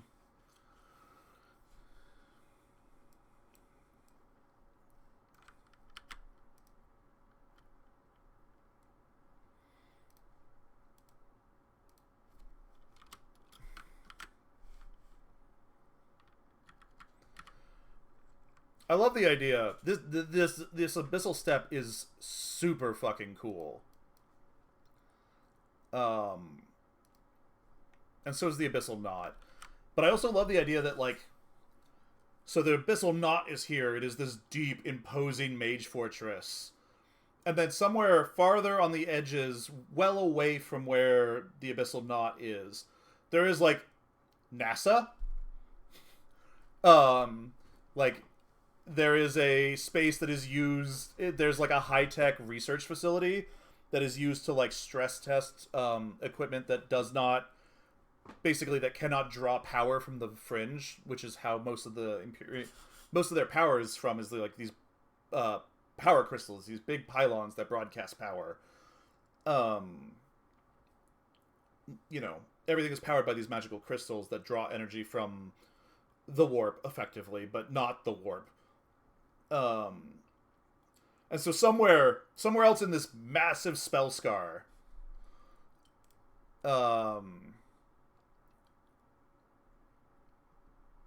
which is at least a radius of 100 and... what did I say? Of 179 miles.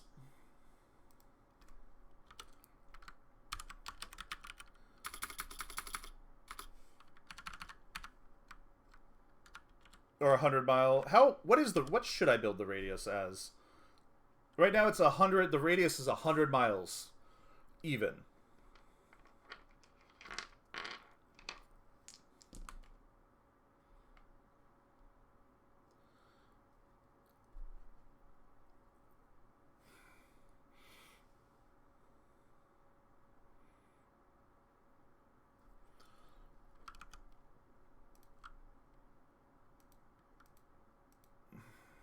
How many Tuya?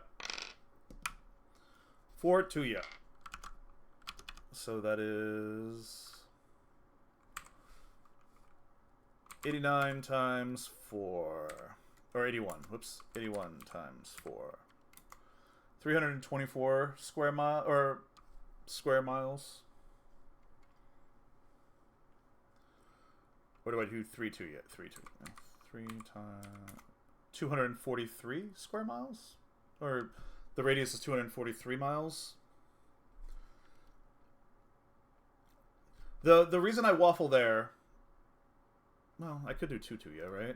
81 times 2. 162.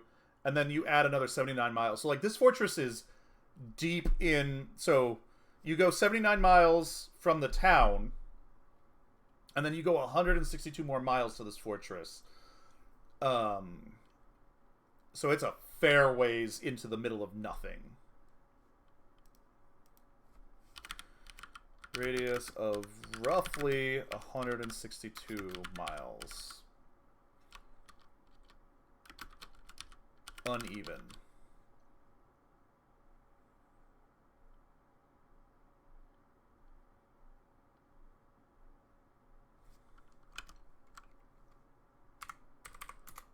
What, 240 miles?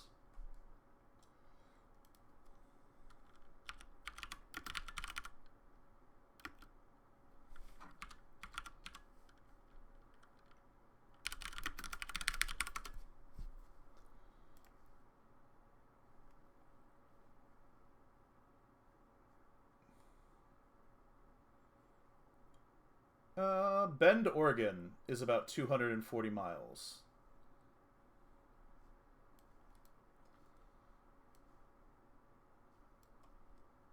Oops, that's the wrong thing to put on stream. Sorry, stream.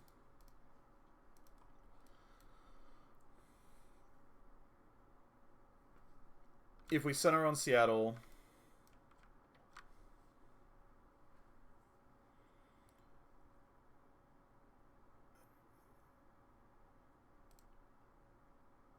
Eugene is what? 245 miles south of Seattle?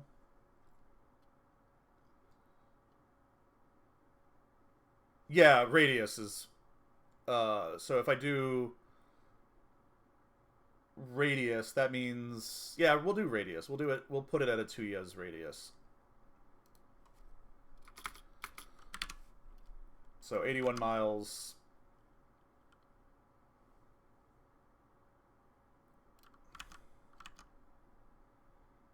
Wait, no, come back. I want that page.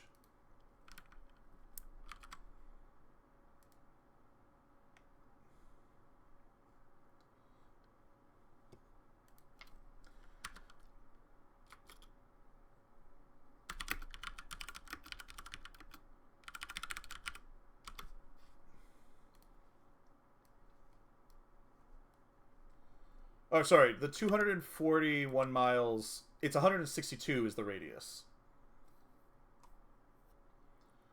Would be the radius if we did it that way.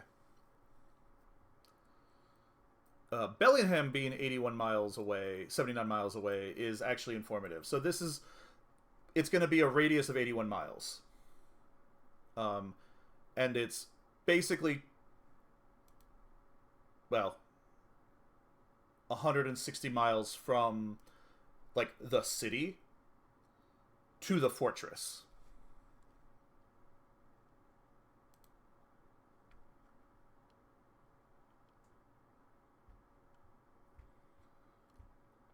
No, a little less than 160 miles.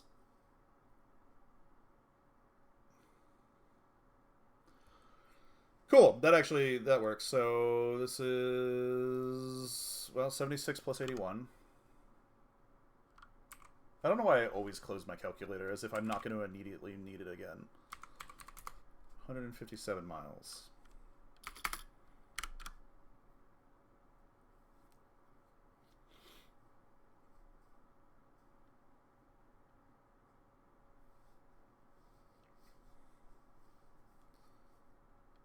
And the Spellscar starts, because the Spellscar is about, so it's an 81 radii, so it's 162 diameter scar, basically. And that's like the average. I think it's not an even, like, it's not a perfect circle. It is like, you know, a little bit bigger there. You know, it's like, it's a jagged circle.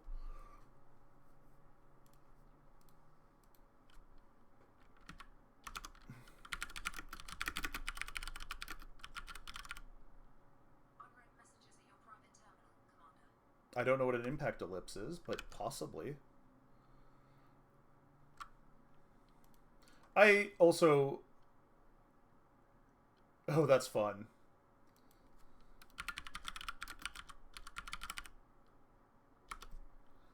Oh, yeah, okay.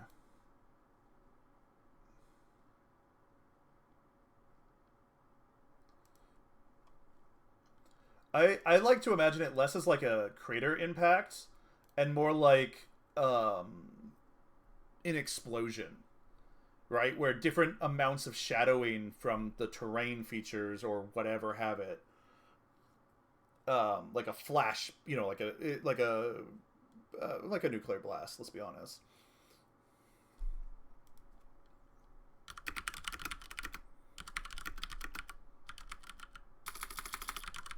Explosive footprint. But roughly, it's an 81 mile diameter. So if you escape the fortress, you have to go 81 miles before you get out of the Spellscar.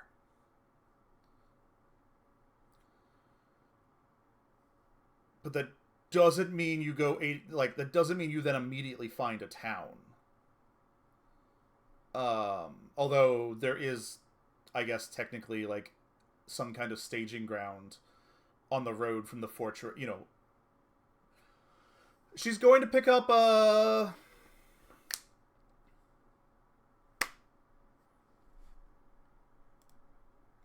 Sir, and interrogate Jarita.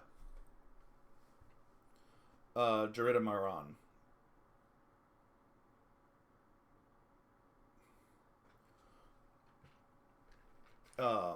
And so I was trying to figure out what makes sense for this prison.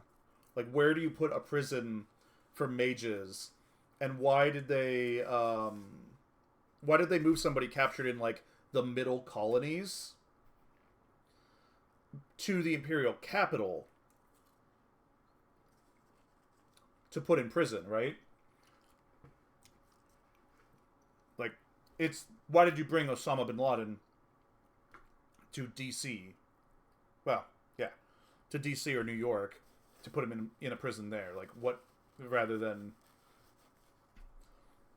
you know, somewhere remote and inhospitable. And then where is this prison, this mage prison, within the context of the Empire? And so I don't know what world this is on, but I know it is one Verge connection away from the capital.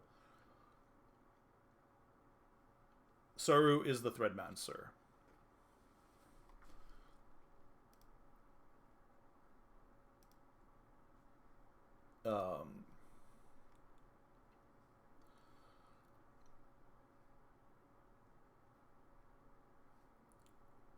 Okay.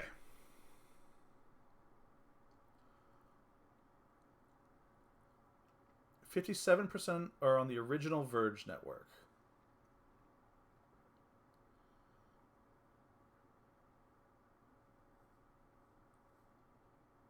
So it is a core world.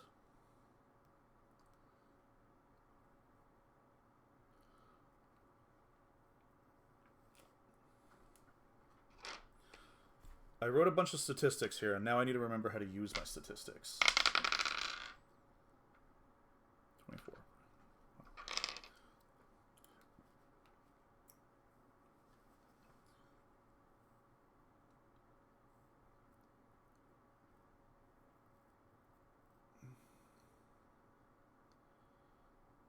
So Verge Network. Verge Networks account for 202 systems. Of that, 48% of them are considered core systems.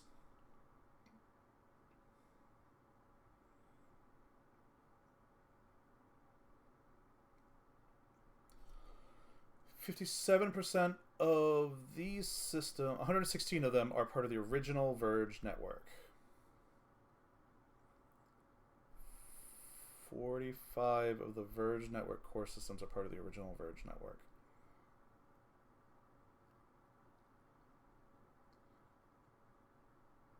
I wrote a bunch of math here, and I don't understand my own math.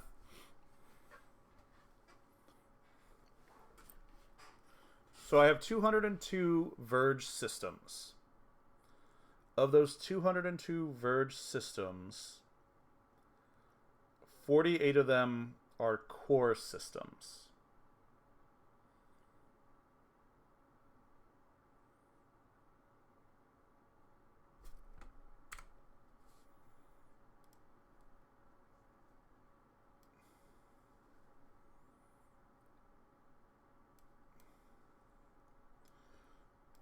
So there are 202 worlds minus 48 for the core systems leaves me 148. 116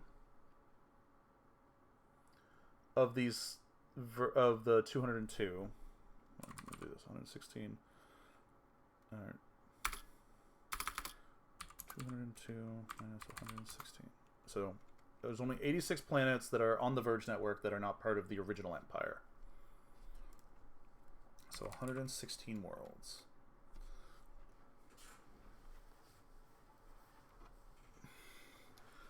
$45 of those are what you would consider core worlds. So that leaves 71 other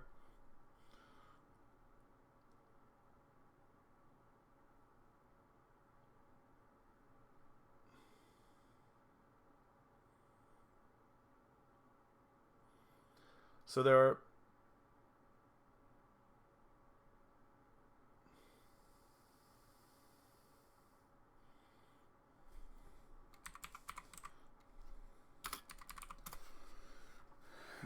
So there's a 1 in 39 chance that the planet with the prison on it boasts a like system population of 150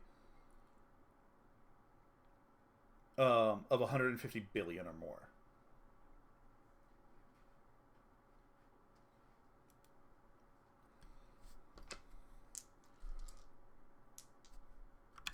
Or sorry, not a 1 in 38. There's a 38 out of 39% chance. So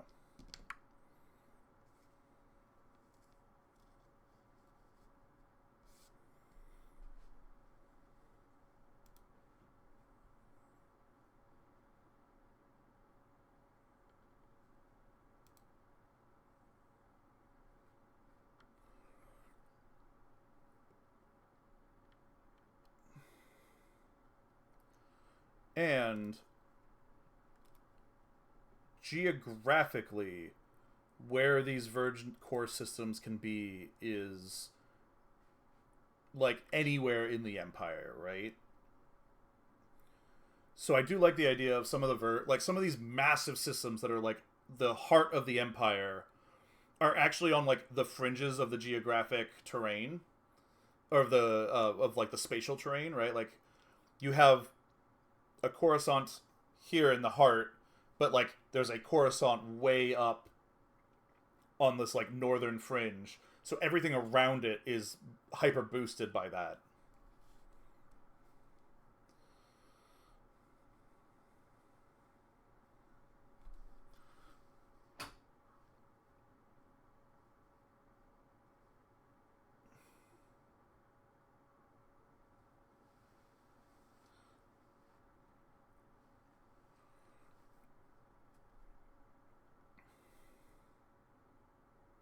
This is a really old planet. This planet has been in the Empire for most of the Empire's history.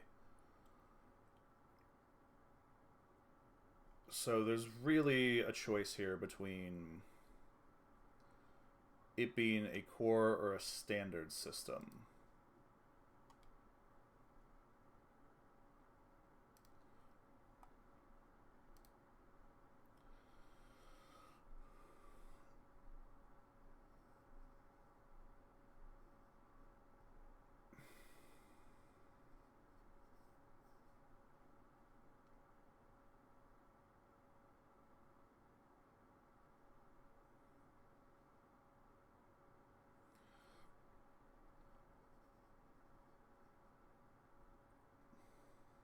Nice. Alright. I am rolling the dice on a 1 through 25. This is a core world. On anything beyond that, it is a standard system.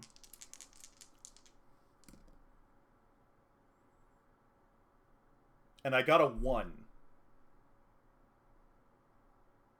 Right?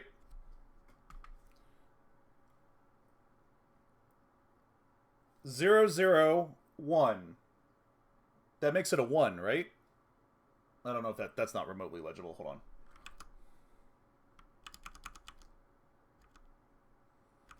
Where's Streamlabs?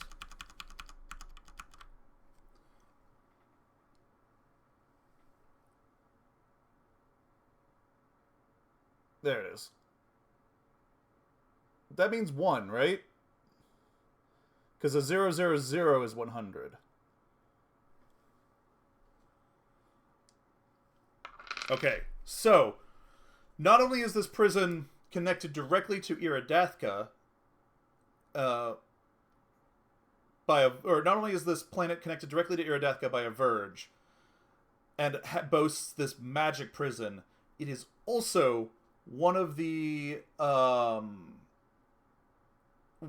fundamental. It is also like one of the it is a massive planet in and of itself. Or system. Like, this system is one of the hearts of the Empire.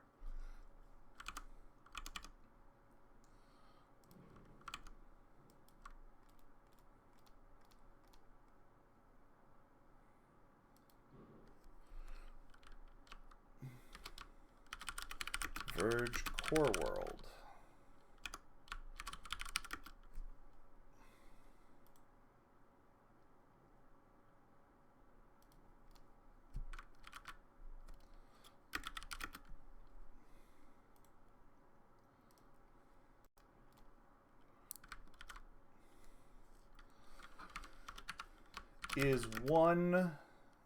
is connected by Verge directly to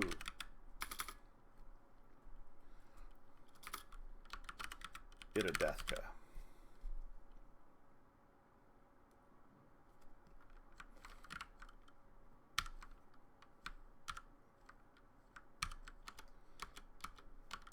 Is a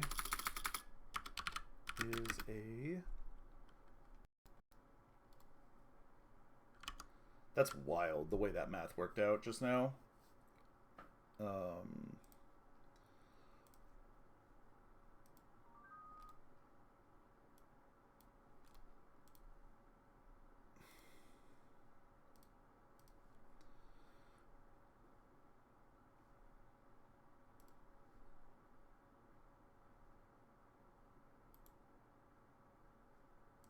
I need to change this number, but...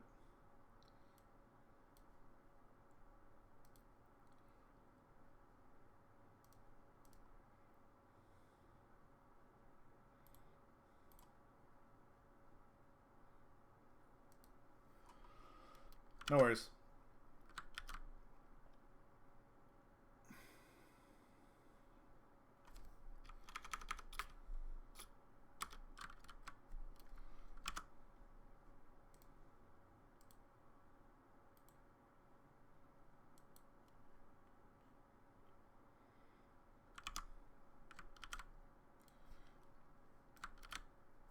Is a core system connected by Verge, making it one of 45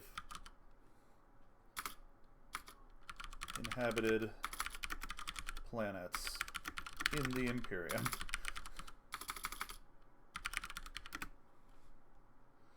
Making it one of 45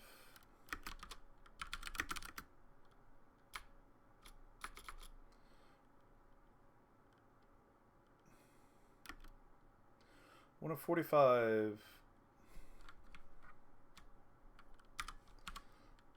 Imperium of its like out of 200.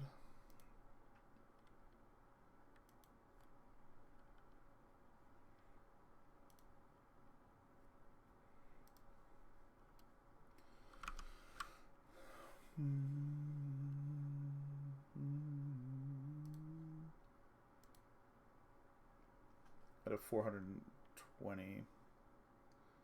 Yeah, out of 428.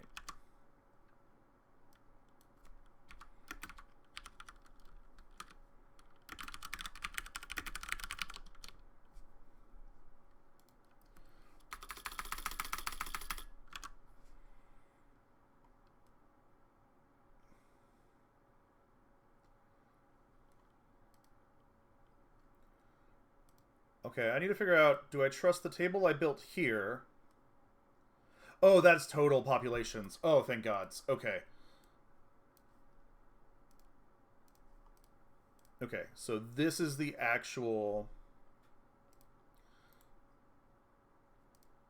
there was an 18% chance of it being a core system.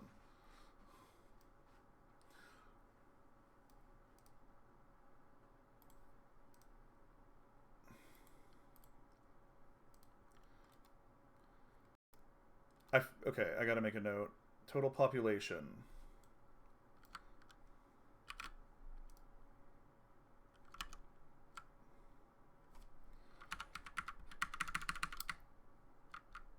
It is one of 8 I consider core systems.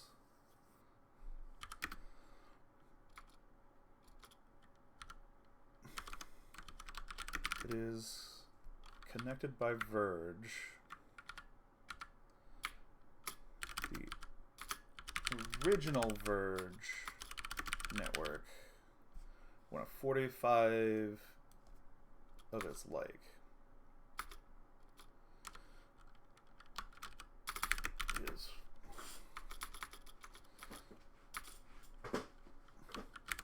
It is it being connected to Iridathka directly makes it one of 9 systems and one of the oldest known systems in all of Dralian space.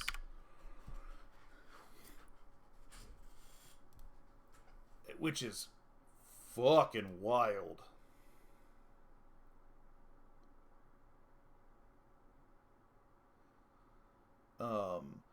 Like there is not a lot of planets more important than this planet that doesn't have a name.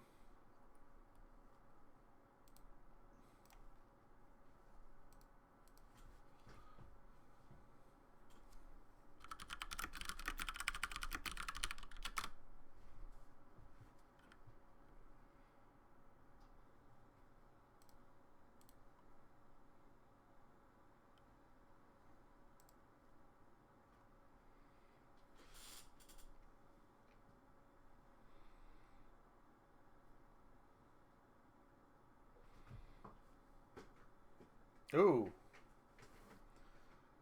River, I know you're AFK.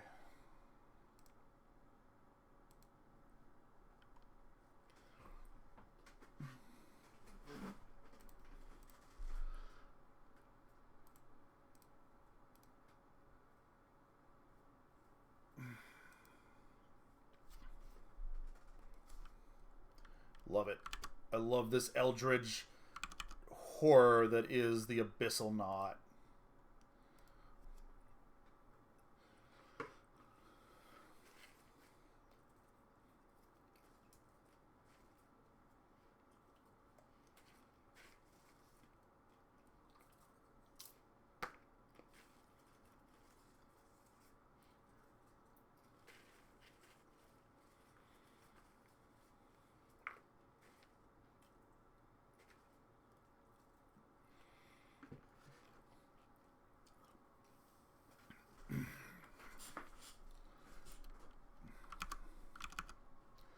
Which means that this actually ends up being...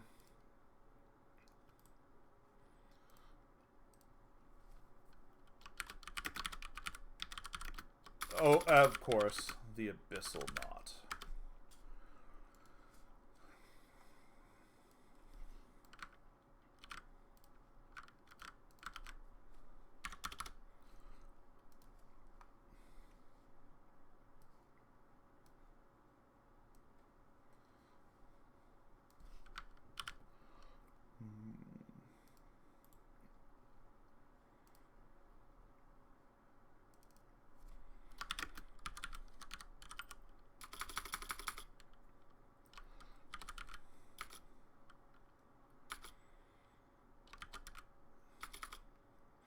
Okay, the chapter I've been working on forever, or not forever, but for a while here, of we're doing all this analysis and everything. What is a good chapter title for that?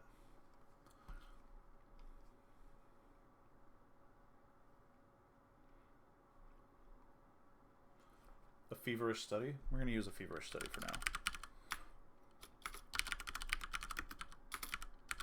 It's the whole chapter of Kayward, like, locked in a bunker, staring at, like, her old history. The Raven Cognates, the Raven Ponders is a good one. I like that.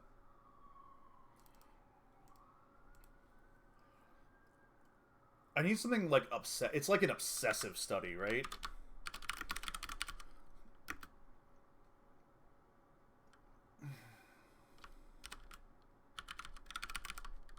I will put that as the alternate. I'm going to use a feverish study for the moment, but I'm going to... The Raven Ruminates is a good one.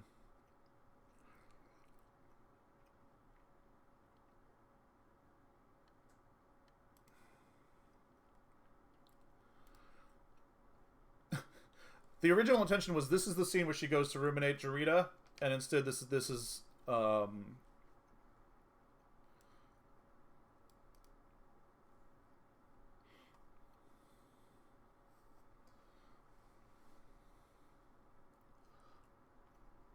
So what I decided was the Abyssal Knot,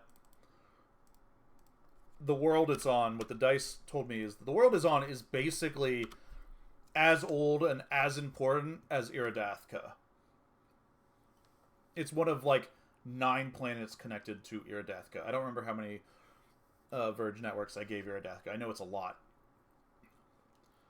But it's, like, as old and as important.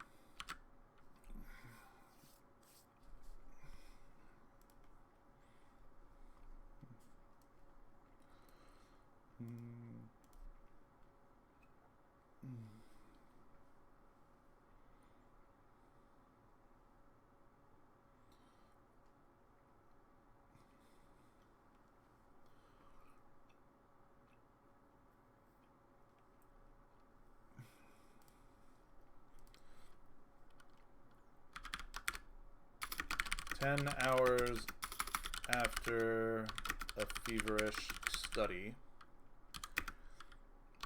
Same day, but evening.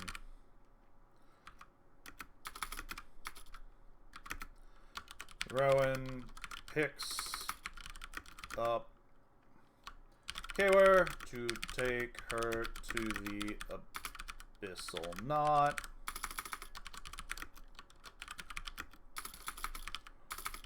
Which is a short verge hop.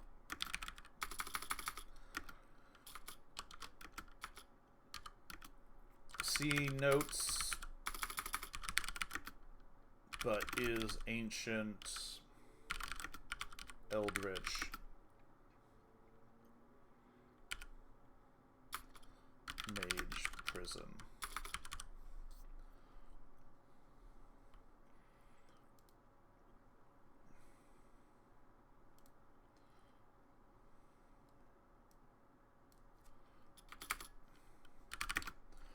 Do they call it the Abyssal Knot? Does Rowan just call it the Knot?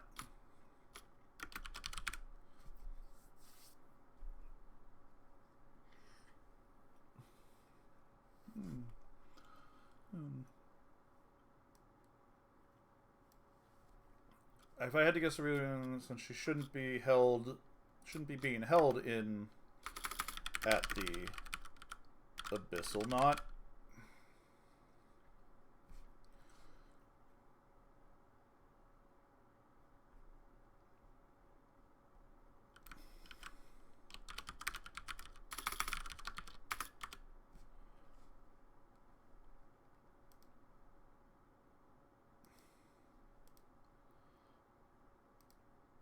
Oh no, this is where. This is so to the Abyssal Knot coming.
Oh, damn it. I used if I had to guess twice.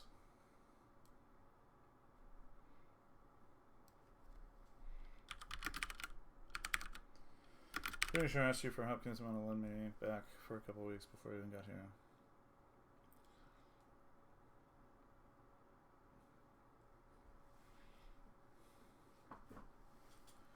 So she shouldn't be being held at the Knot.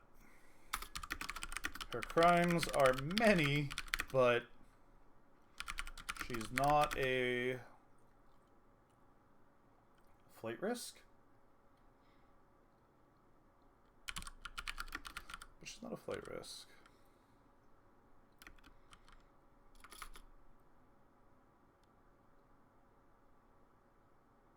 Boo.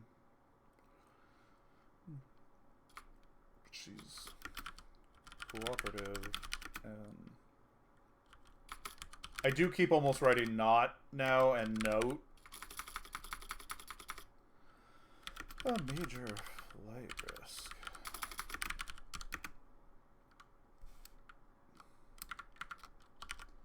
You can keep it isolated from the rest of the population.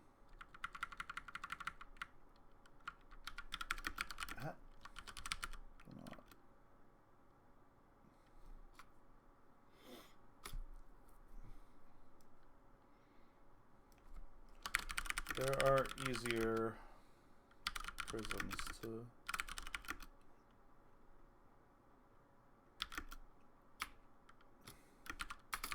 here in Git epoxy.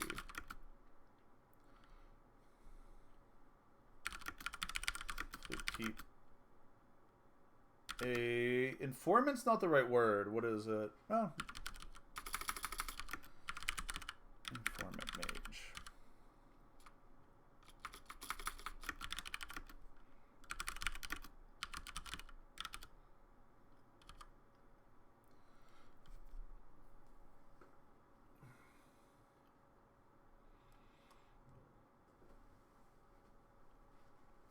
No.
I'm so glad you were here today, River, because I do not know how much of this I could have managed. Just without, like, a known sounding board. Did I just lose chat? Shit. No, there's chat.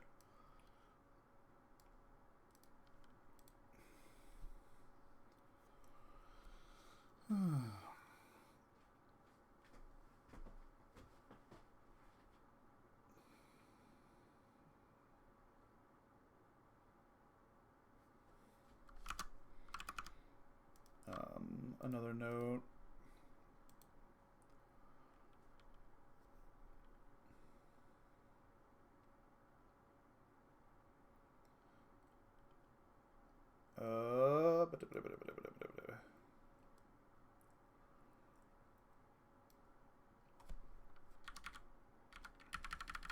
I don't think there's a road to the knot.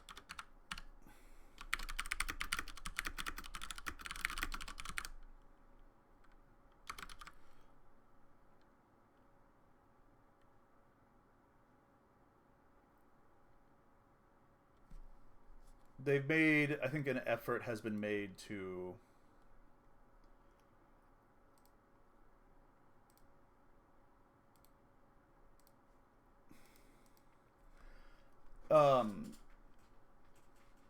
yeah, well, and like there are caravans, like they have to get food deliveries, right? They have to be resupplied. So there are semi-regular shipments. But I think there has been a very deliberate effort to not this is one of the few places where the Empire had to use wheels on their wagons.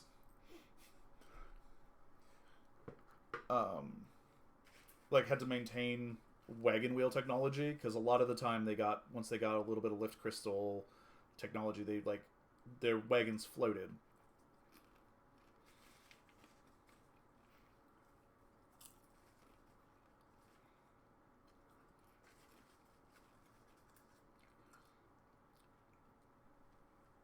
But I think there's been a very deliberate effort to avoid like a wagon road.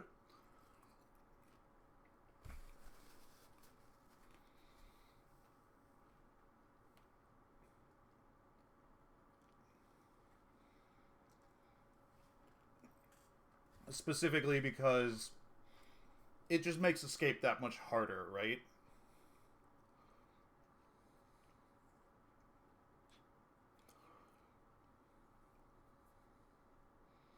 Or maybe there is a road, because, like, it makes escape that much... If you stay on the road, the odds of you getting caught go significantly higher up. So, actually, I think there is a road. To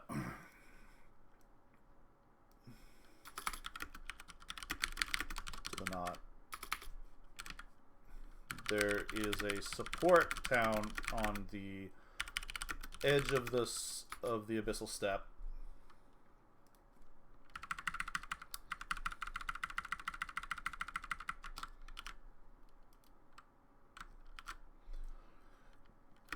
That has been deliberately limited in size and function.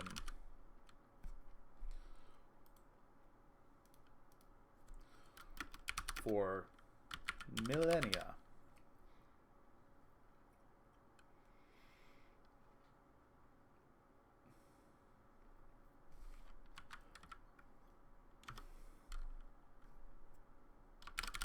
There are regular patrols between the knot and this support town.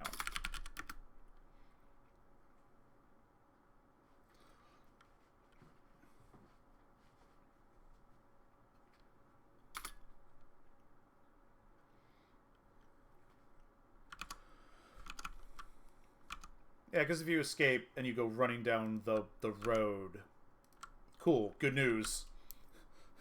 They're gonna find you.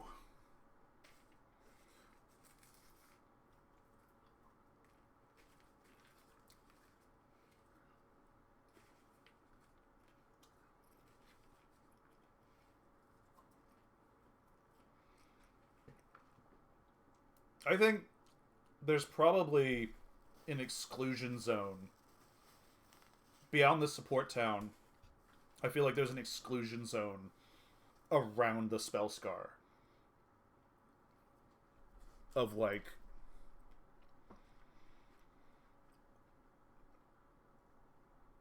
what is that, like 50 some odd miles, where there is no settlements.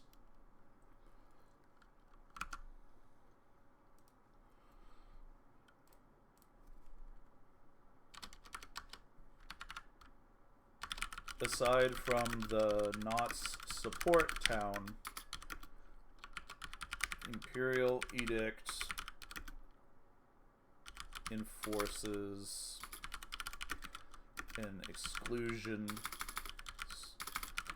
zone of an additional 54 miles beyond the radius of the Spellscar.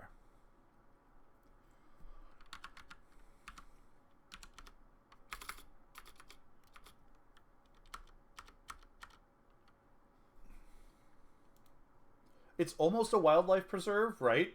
But, like, in the middle of this wildlife preserve, nothing survives.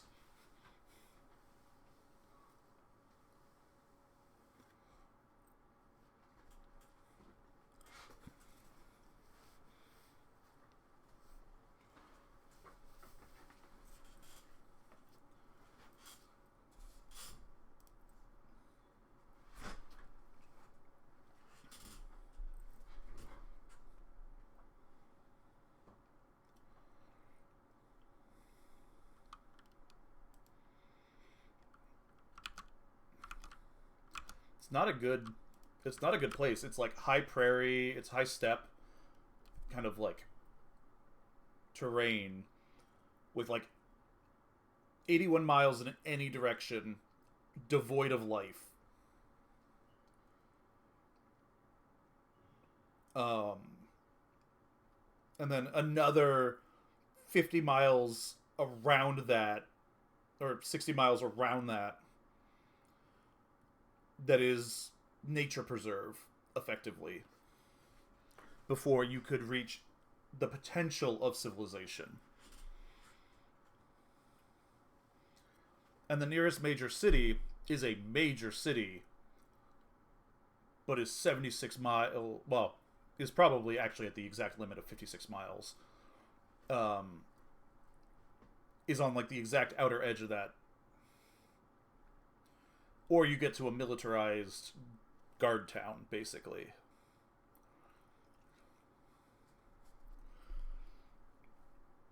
So it's not escape proof, and people have done it. And all it takes is support, right?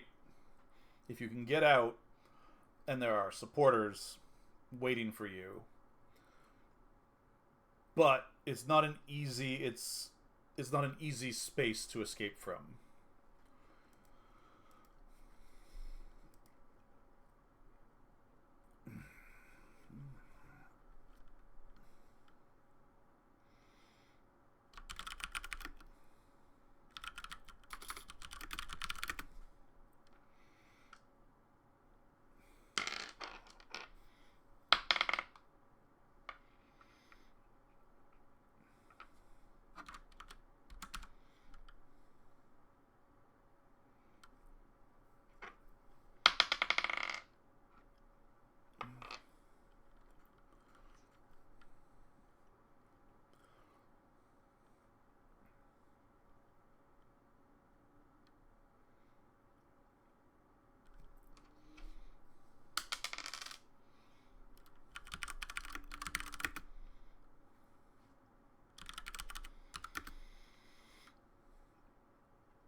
Get at least 10 hours and then I'll pick you up.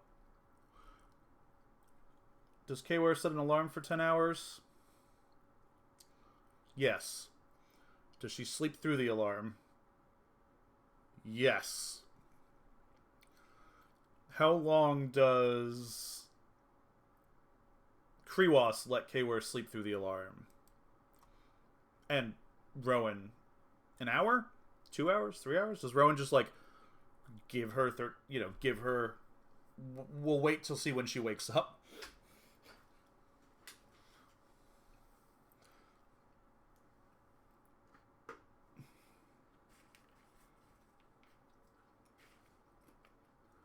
Cool.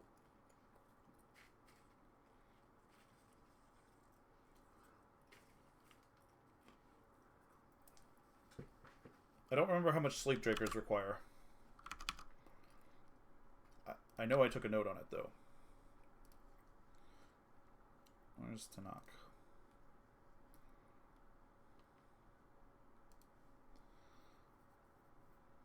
Seven hours of sleep is the assumption.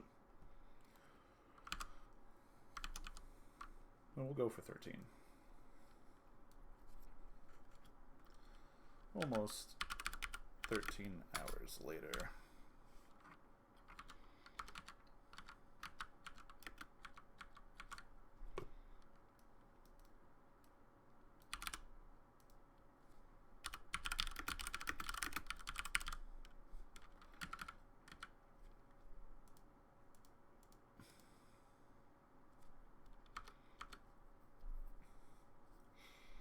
I love the idea of Kira's like, I'm setting an alarm, I will be awake. And the friendly neighborhood AI is like, no. We're gonna let you sleep.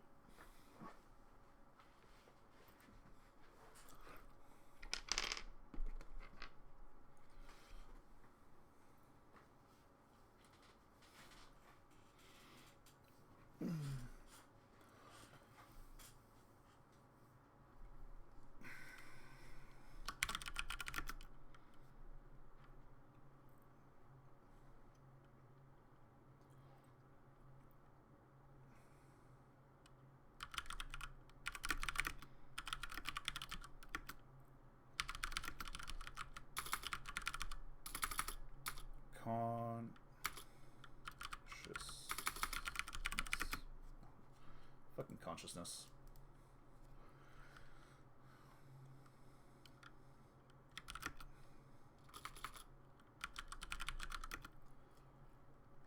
Fighting through, drifting, coin, koi.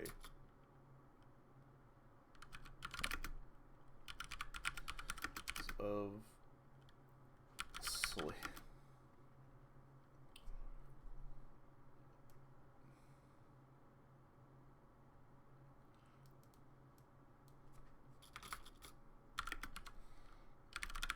That promised more rest.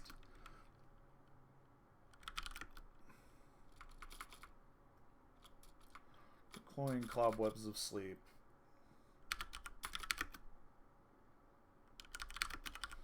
Reluctant to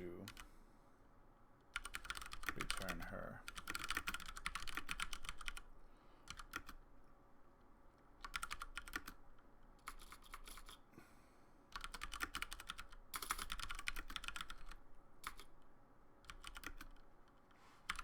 In her.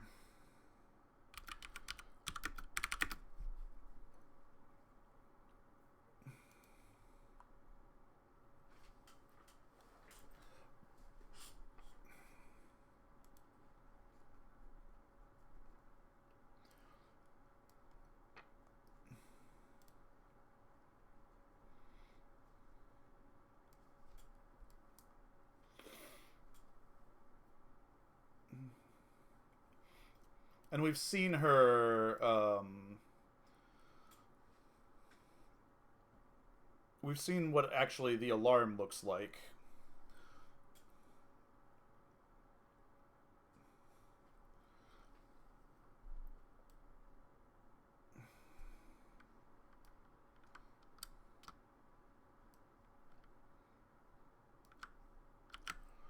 So, this is a nice bleary eyes.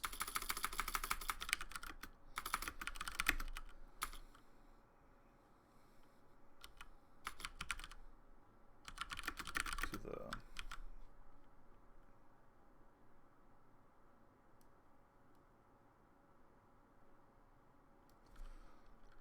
soft twinkle.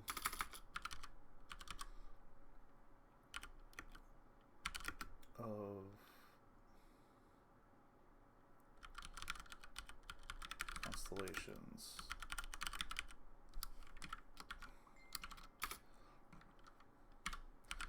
Woven silver constellations. Reading her.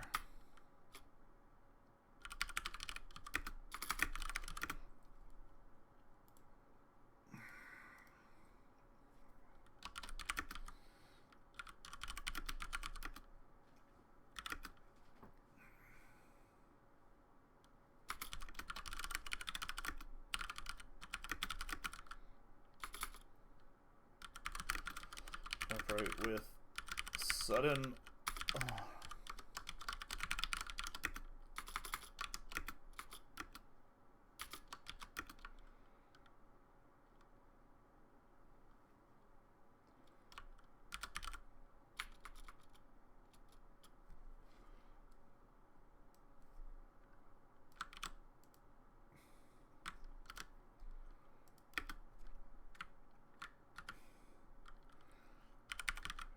demanded with sudden alarm. Her Drowsima.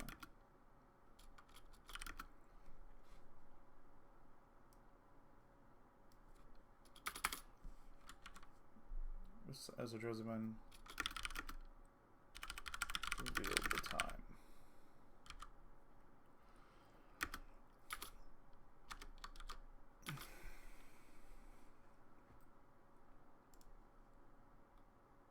This is the most time we get with Kriwas.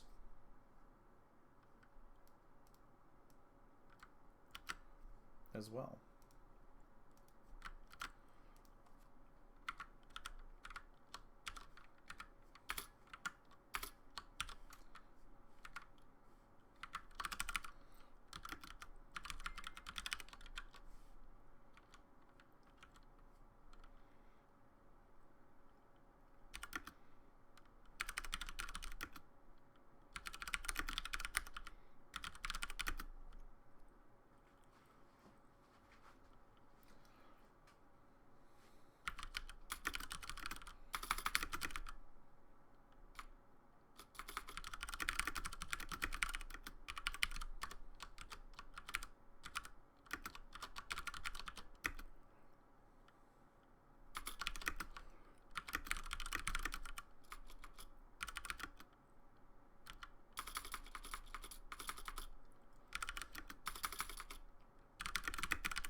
Katarua.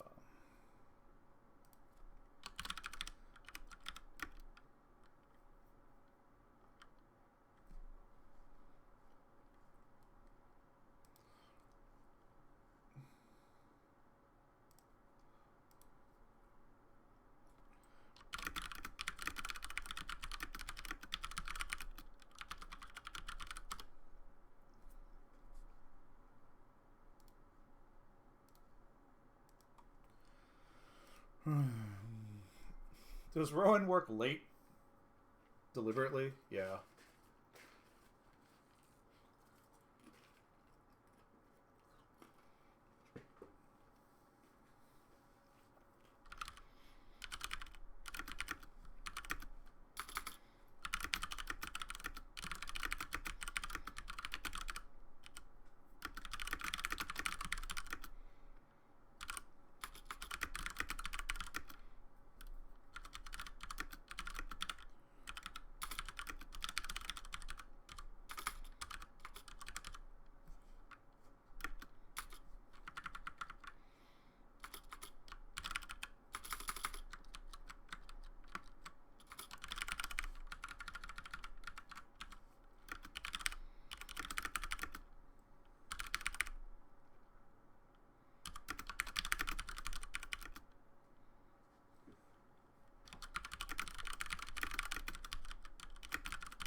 I have more time words than this.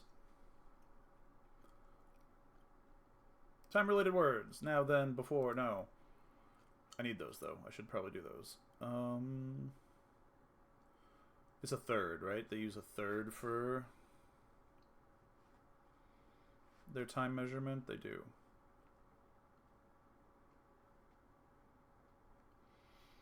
And a third is now... is Zyla?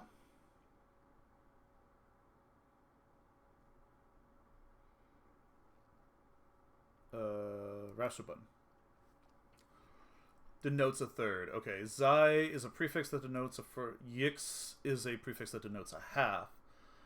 Rausbuina, Rausina is what they mean when they say a third, but okay. You get blank Vem, they drop the Vem, so 20 is Doni Doni and not Doni Ven Doni. Okay. So if a Racina is what they use for third, but a Zai is also like a prefix for a third, but it's an older thing. For time, they probably would use Zai Avonak. So Zai Avonak would be a third hour.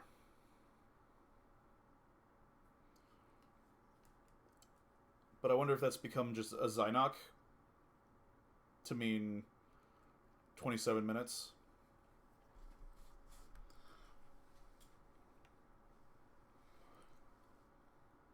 Or what's a third of 63? 63 divided by 3. 21. 21 minutes. A Zynock time-related words.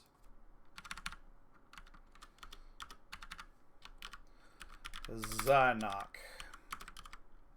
1/3 an hour. Used like we use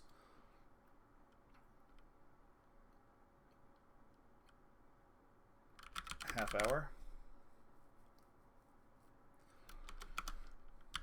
Linguistically distinct from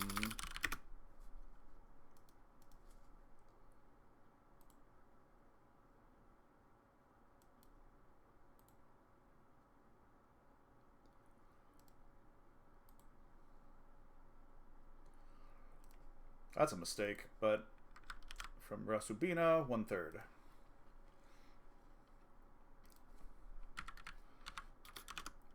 Shares linguistic root with, I think it's actually under like TOI nations. I think it's a it's like a straight up just military term.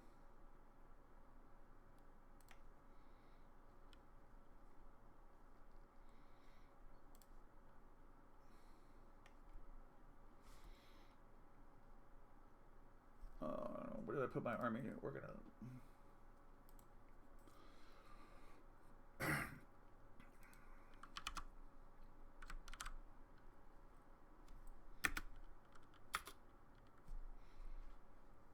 Zynoc. Zynoc. Everybody knows what you mean when you say Zynoc. Which just means third time, technically.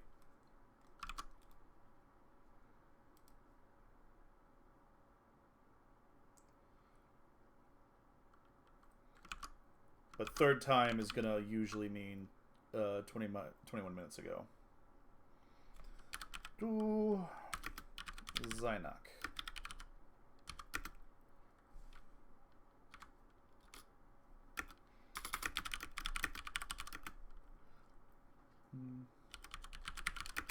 Late riposte.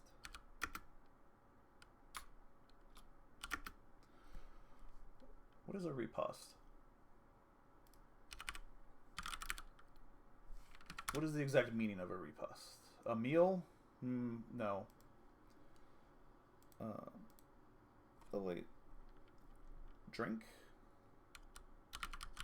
A late drink. The Vignalan.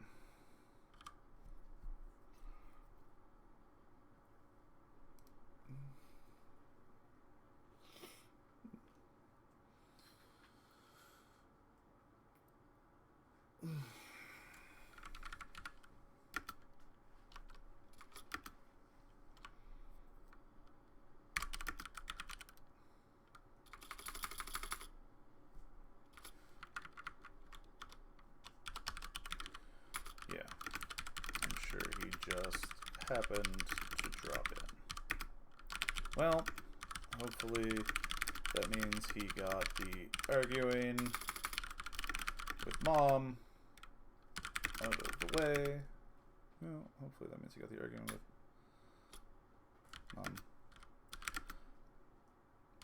out of the way. And I just need to clean up.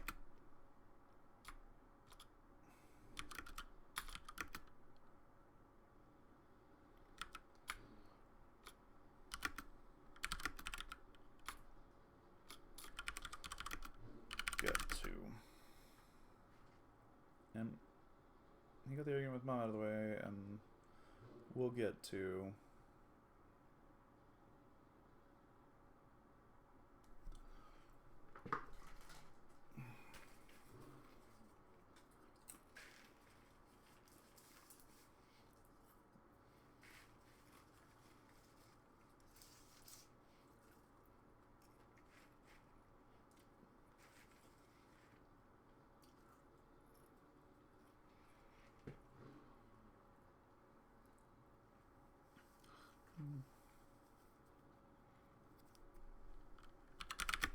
just head out. One thing of note, this is very early in the morning, which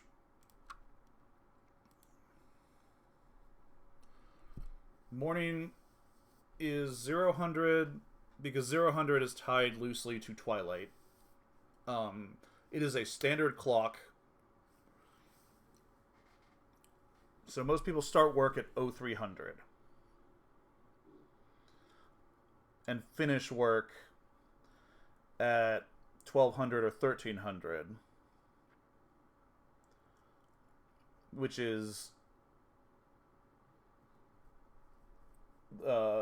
like late afternoon. Or do they? I think they work. They end work. It depends if that's an 8-hour shift. But if I roll it back to a 6-hour shift, or no. So if they end at between 1000 and 1100, that gives them 2 hours of afternoon light before duskfall. That seems long.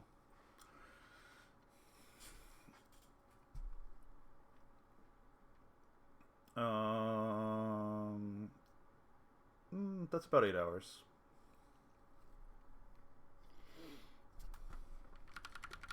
Do they work between 6 and 7 hours? Yeah, so they average there. Dusk falls around 12, so they work between 6 and 7 hours. Average workday is about 6 to 7 hours.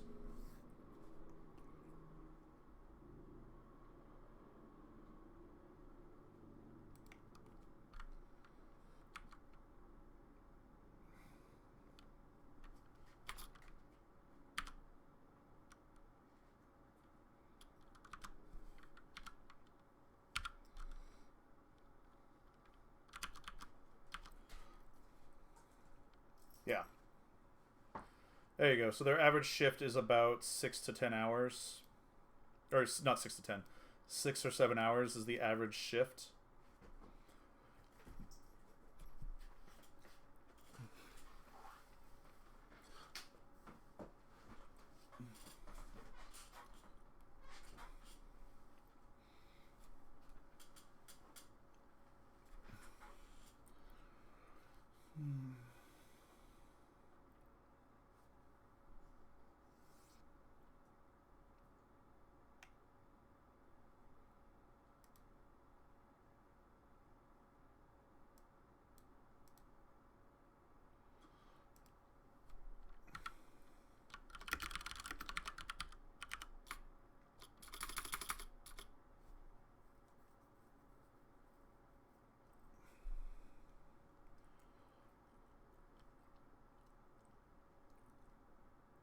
If they have 27-hour days and they work, I think they should work a 7-hour shift. I think 7 hours should be.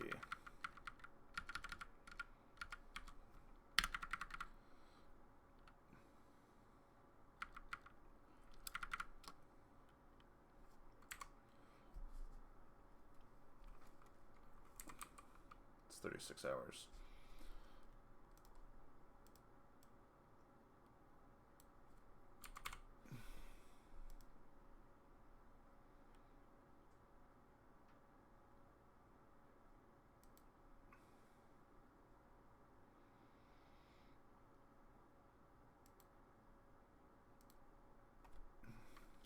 There are 243 hours in a week. The French only work 20 hours of that.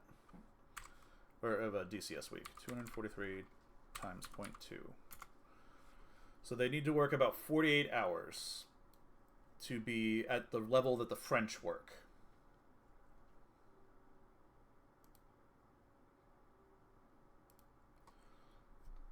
And I feel like the French are the standard I am aiming for.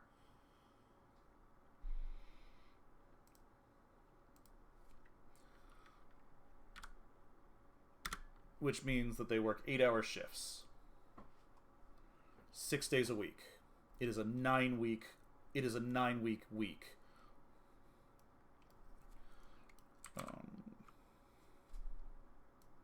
Right, 7 times. Oh, or 6 times 8, 6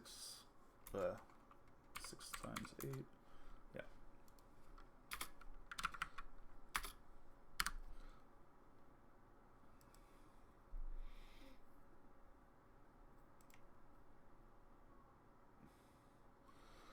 $48 DCS hours is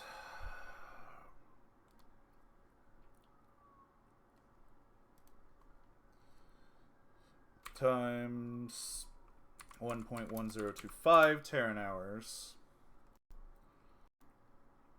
So this accounts for 52.92 Terran work week.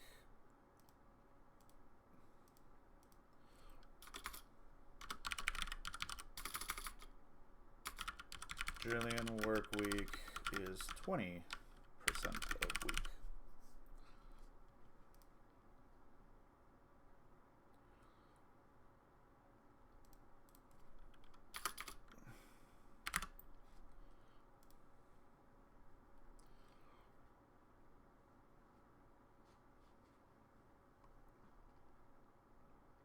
Okay, which means my daily structure, if they go into work at 3,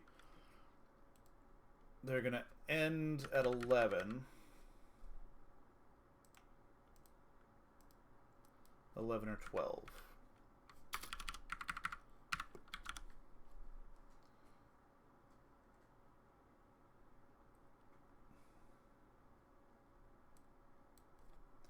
Seven to 8 hours.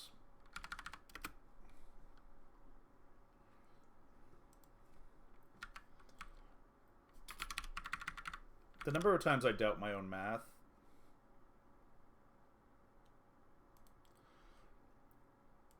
And the nice thing here is that they are a culture that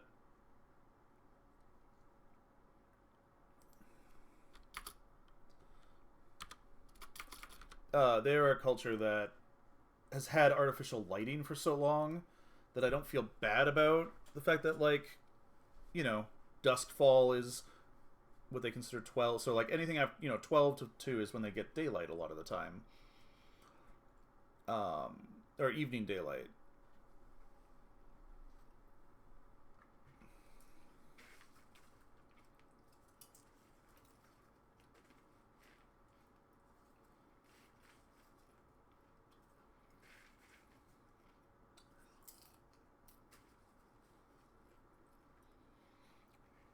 Average wake up is about 1.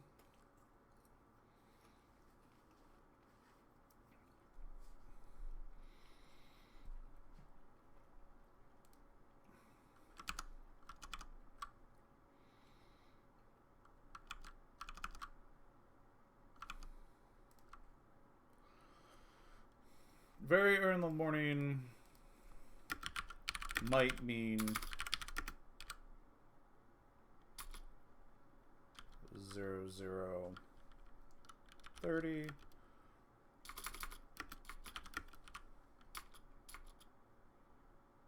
Since the average day is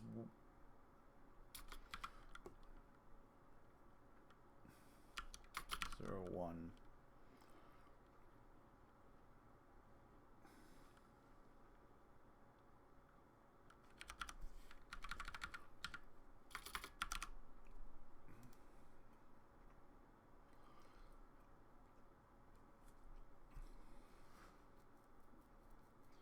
So 13 hours later puts her solidly in, it's basically dinner. I would assume that takes an hour-ish.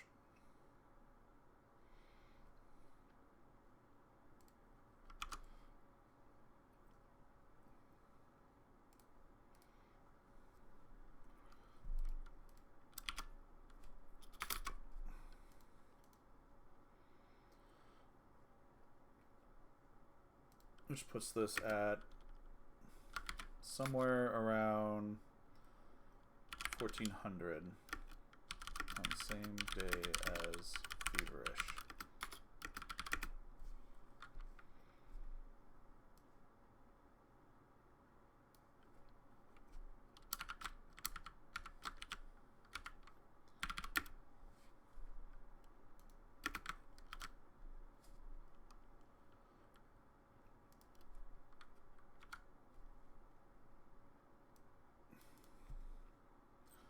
Okay, Google, pick a number between 0 and 61.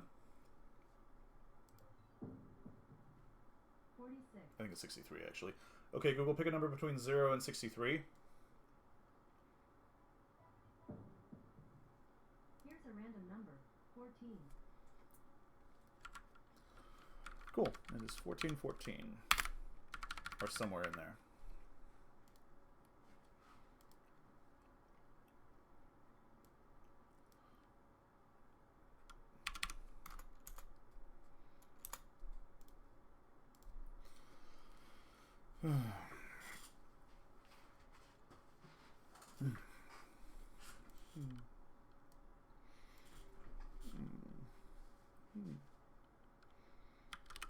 Pre.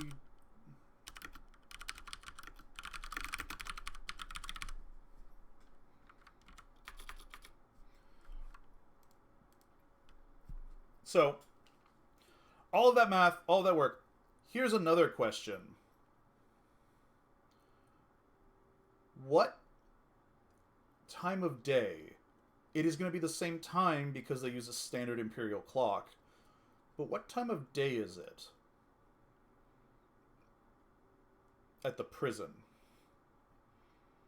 He's going to come pick her up at lunch, which was 8 hours ago. We assume a couple hours of travel time. I think that makes it... If we assume that's like wake up time at the prison, if I offset the time, or the time of day by about 6 hours,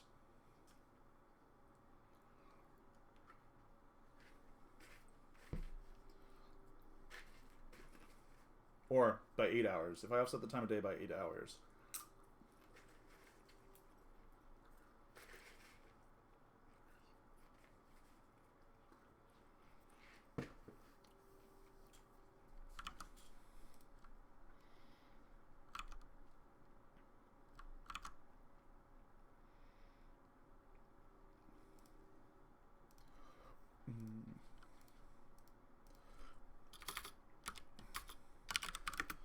Daybreak is...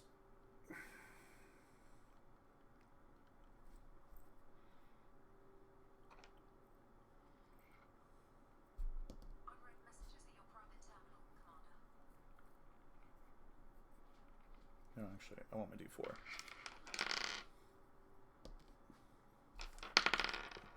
$10 offset from the DSC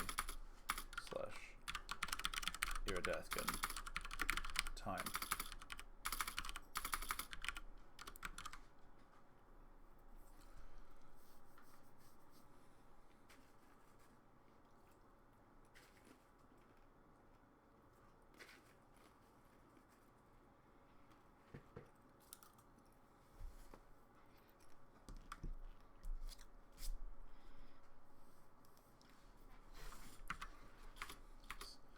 Nine hours and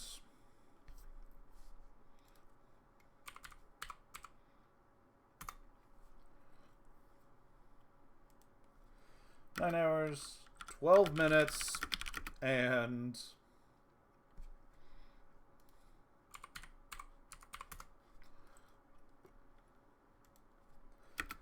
37.8 seconds. I hate that. I hate that I just did that to myself. Actually, we'll do 10. We'll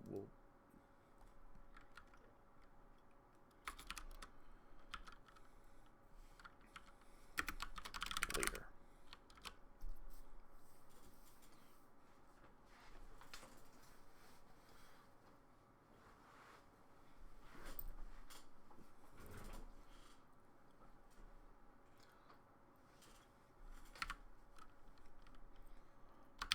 A lot of industry Verge core, especially in the Verge city and nearby locales. keep Iridathkin hours, though. I hate time travel. Well, not even time travel. Time zone. I also hate time travel. All right, River. Thanks for hanging out. I didn't get a lot of words down, but I got a lot of shit done. This was a very important, and we got a cool Eldridge, start monstrosity. Pick a pixel art that you want. I will make a channel emote, because I'm pretty sure that's something I can do. And not that we use it ever, but that is the plan, is next week indeed.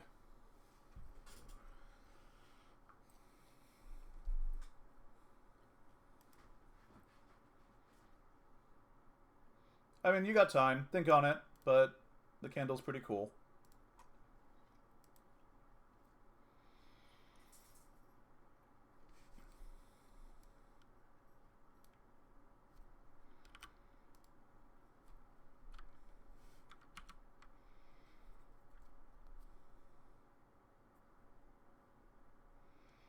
What is the orbital period of this planet? They're all going to be roughly the same, so they're going to be within 20 to 30 hours if they're on the verge. Huh. It has a 27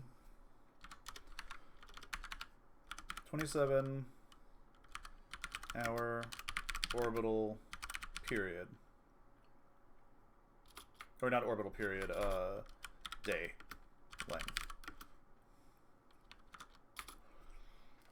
Okay, Google, pick a number between 0 and 63. Here's a random number. 61.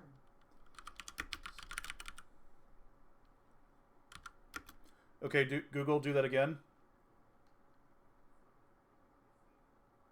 Okay, Google, do that again. Here's a random number. 17. So it has about an hour more-ish of time. Where's that?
I don't remember if I gave Iridathka what Iridathka's time.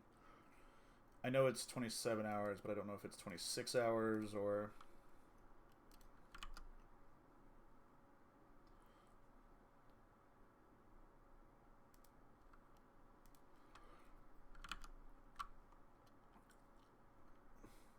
It's really funny, like, I've been doing this sci-fi world, this sci-fi concept, but we've been, like, locked into the Imperial capital, and so, like, we know there's space travel, but when there's space travel, they're using, like, the standard timing. You know, we've not had really a ton of, like, yeah, there's a time difference, and you need to be aware of it, right?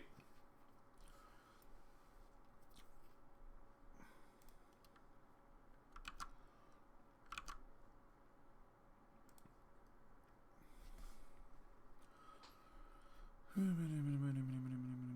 gonna have to redo some math there.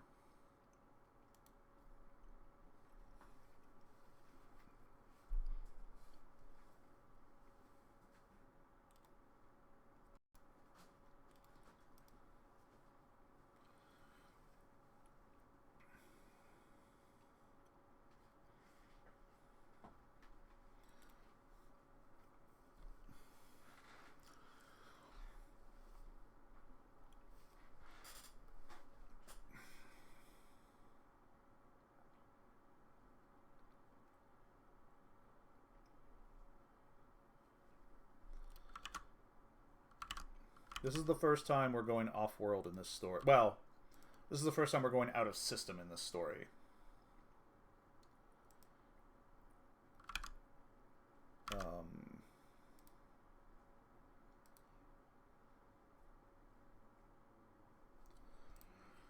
It's an important world building note. Most Verge network worlds share a daylight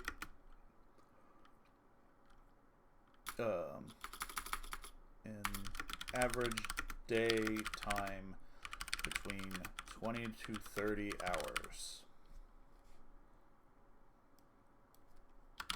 Almost all Verge network worlds.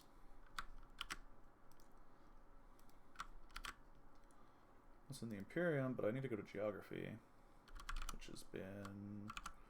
We can do it over here.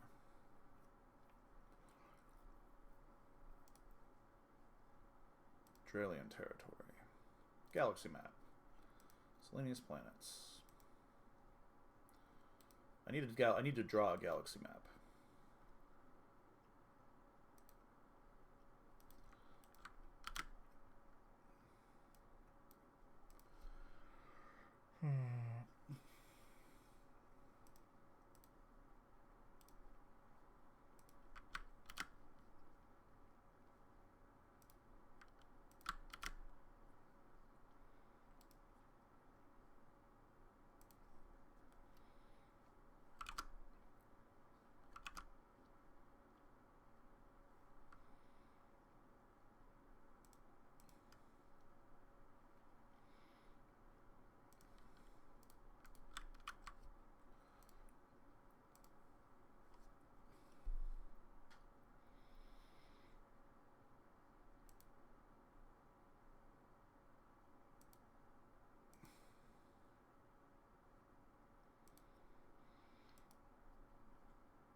Good.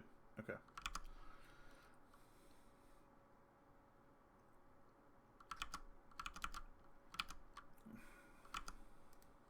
That actually helps. Knowing that most planets, a lot of the planets I'm going to go to, not all of them, but a lot of them are going to maintain a day period of 20 to 30 hours.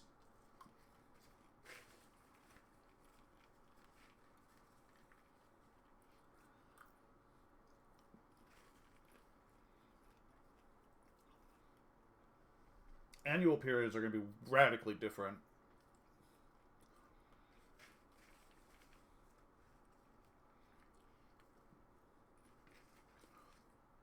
But even there, I think there's going to be a lot of, like, the year is, you know, the year plus or minus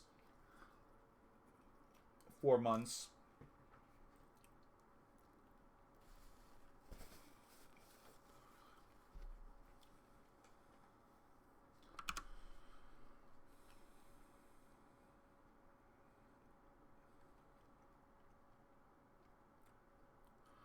Well, it's 9 months, but a DCS year is about 1.1 Terran standard years. And a DCS year has how many days in it?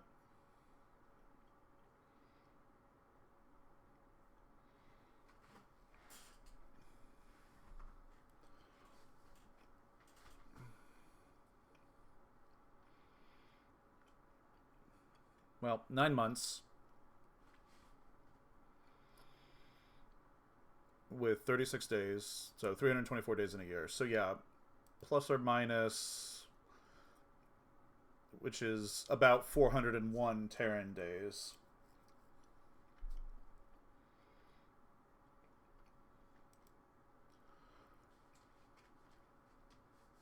So if I run on that theory,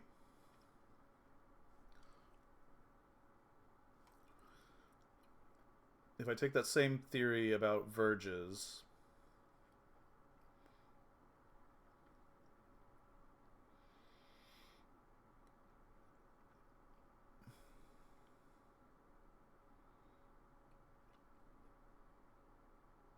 and give them about a 50%.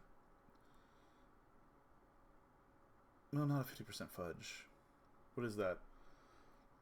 If most days are going to be 20 to 30 hours, and the variability there is on the 20 plus time.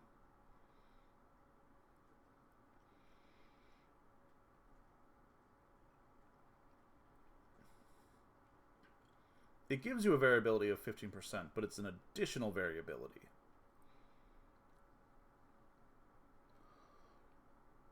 So if I make it a variability of, call it 40%, but it's a length, it's a longer or shorter.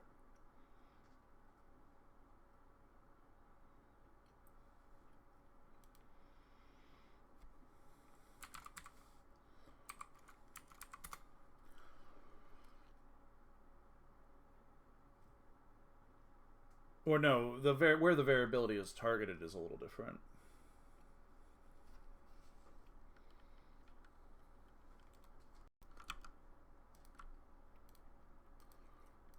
Average daytime between almost all annual periods range from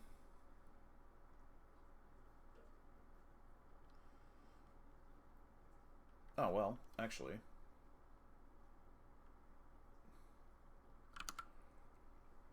if we take a Terran year being 1 point, so it's 401 days. It's 352.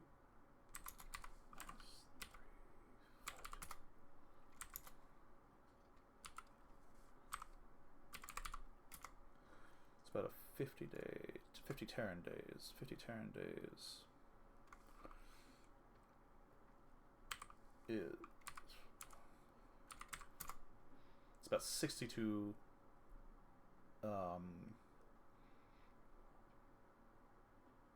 Dralian Standard days.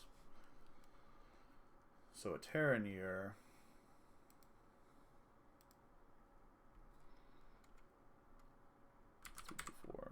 minus 62. So Terran year is 262 Terran days. 62 DCS days to a Terran year.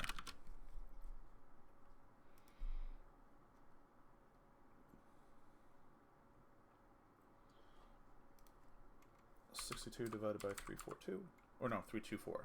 Shit. It's about a 19% variability.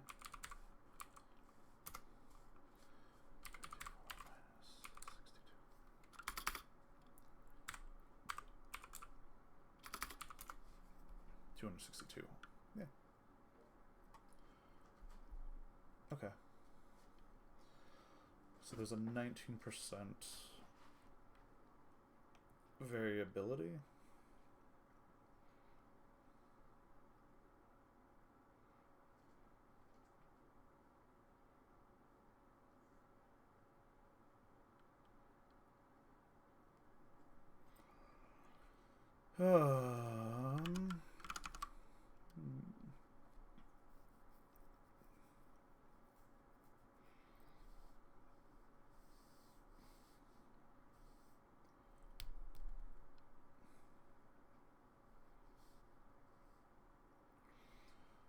What if I make it a 20?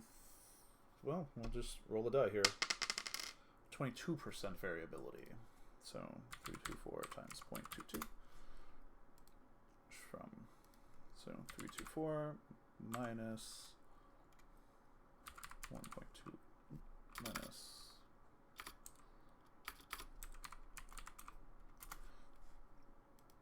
and from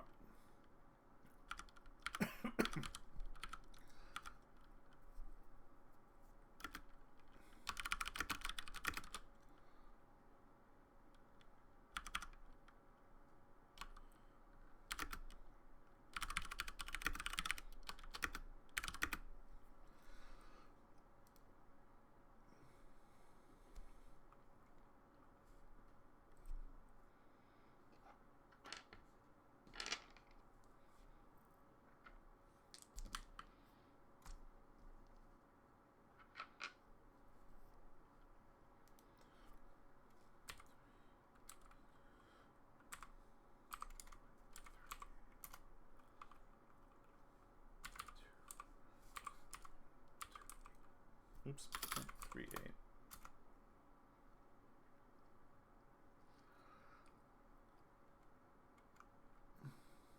.324 times 0.38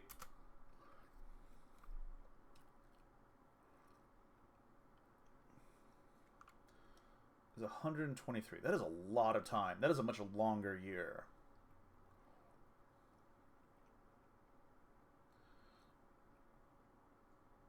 But if I make it 252 DCS days 2 plus 252. I don't love that.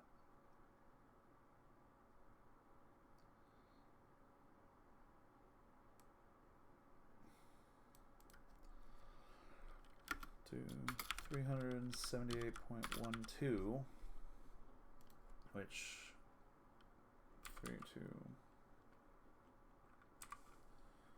by 375.12. No, other way around. 0.12 divided by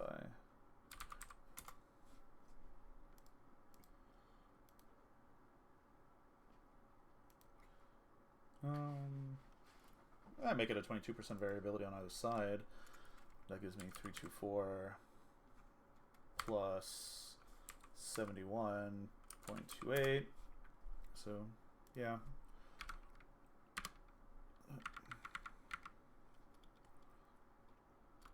Which is effectively an additional...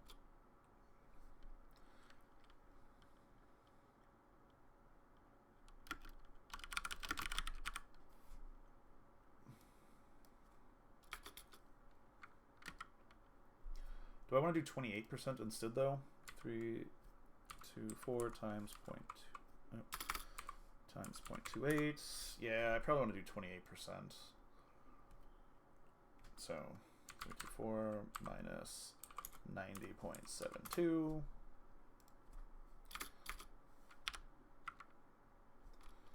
.28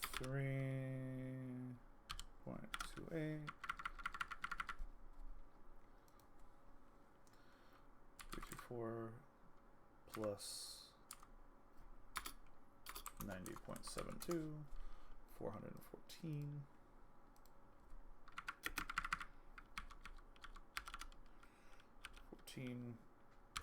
.72. About a 28% variability on DCS years. And that puts Terra... No, I need that to encompass the Terran year. The Terran year is... Oh yeah, that does encompass the Terran year.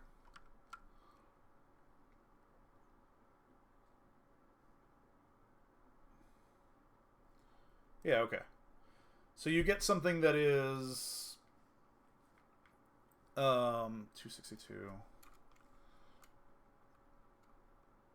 233.28 divided by 262. So you get something that's 89% as long as Earth's planetary rotation, or something that is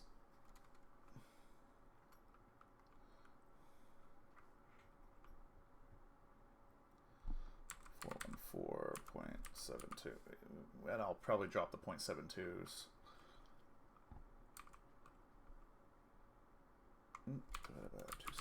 Or something that is 160% the, well, 158, but 160% the length of Earth's timeline. And Dralian standard is 110% of Earth's annual year. That variability feels useful for me.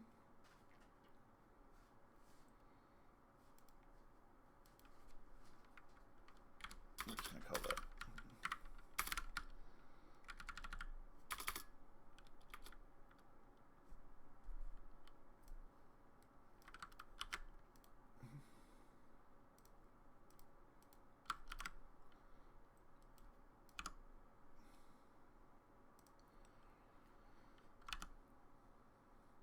Which, actually, this needs to go in tools, but...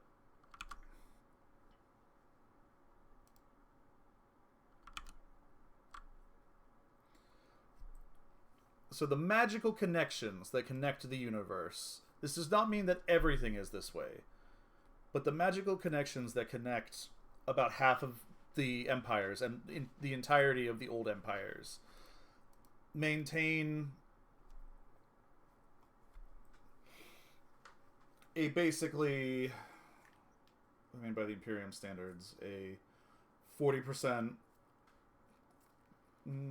no, about a 33% variability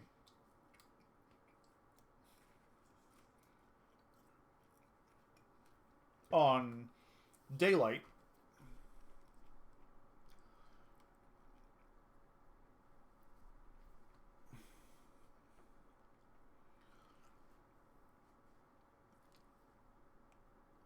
Geography.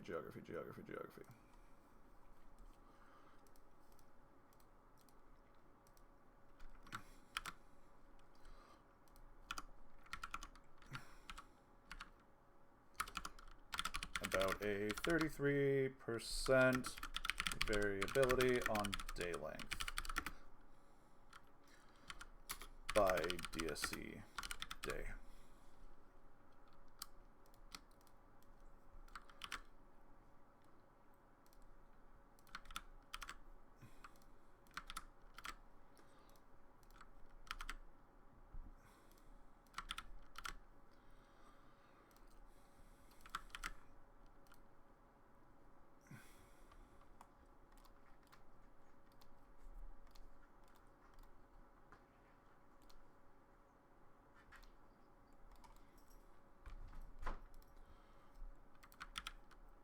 So there's about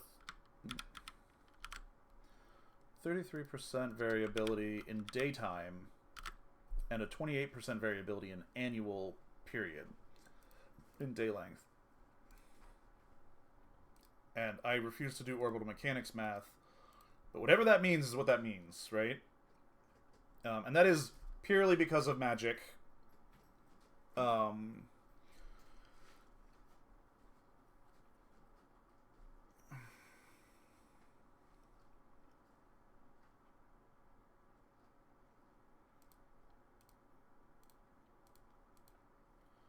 Where's my tools? Tools.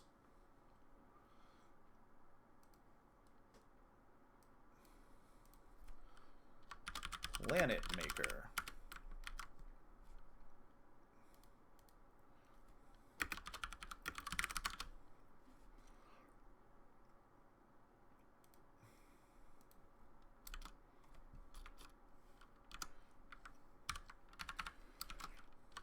Verge network planet rules.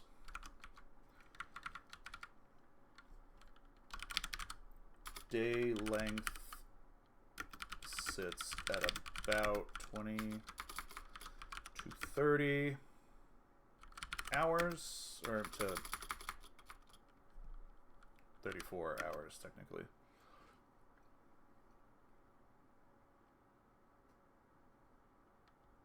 33% is wrong. 7 divided by 27. 27 divided by 7 is 3.8, so it's about 20. 7 divided by 27. Call it 26%.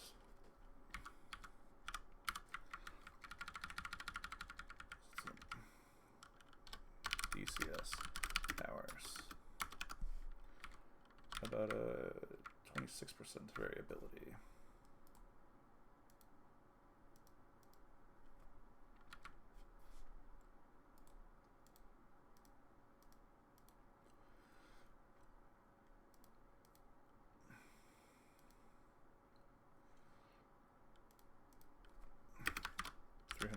Hours.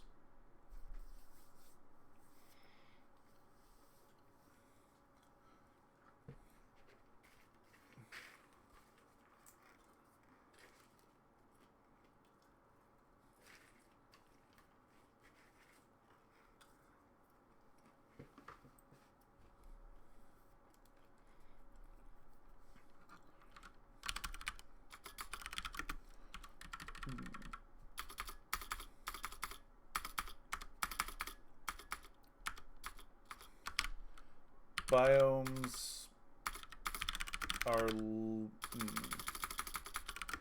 are largely cross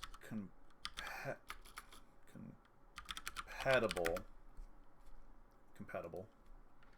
Biomes are largely cross compatible, and well,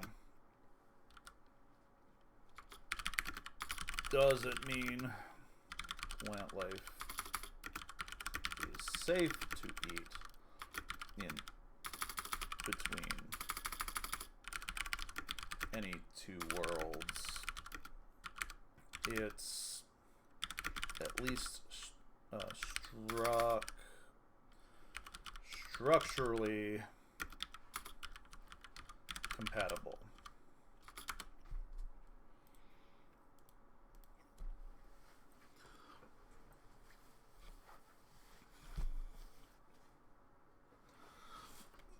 But it's at least structurally compatible. Same amino acids and proteins.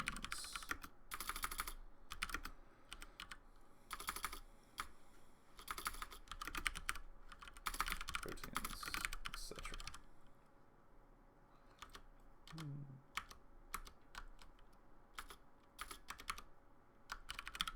Gravity and most physics remain the same.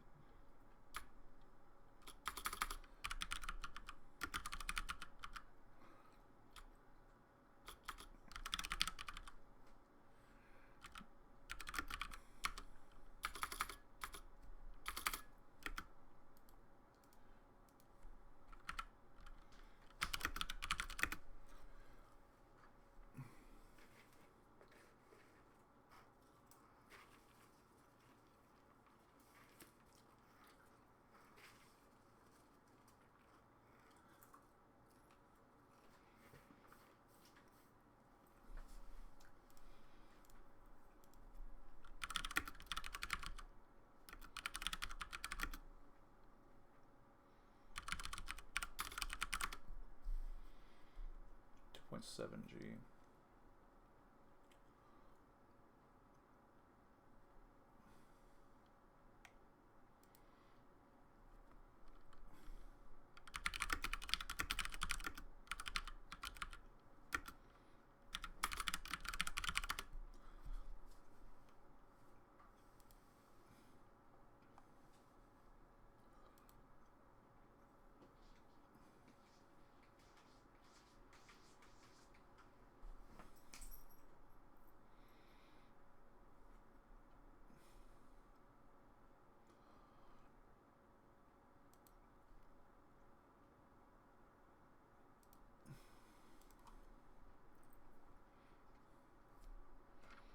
My D10s are getting workouts this 35% off. 1G Sudafkin.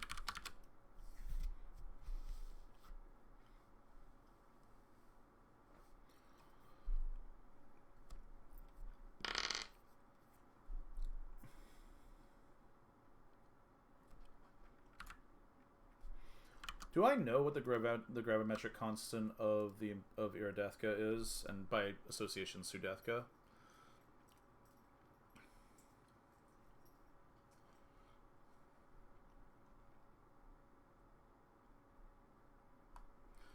Did I do the gravimetric constant?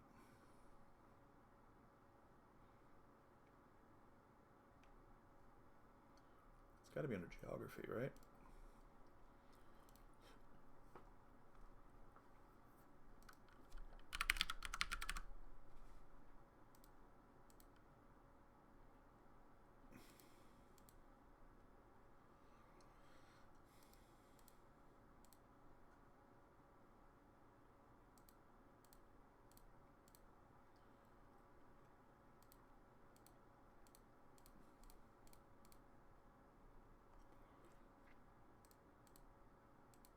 Imperium, or yeah, Iridathkan and Sudathkan gravity are going to be naturally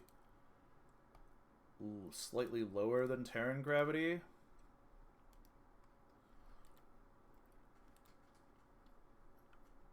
if we go by the time, which there's no reason to, but it's about a 10% difference is what I use largely for time.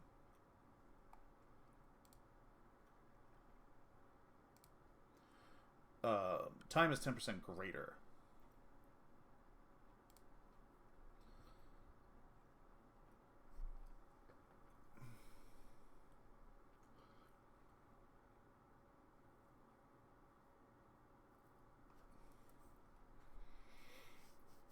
Or technically it's 5% difference, but if I do about a 10% difference...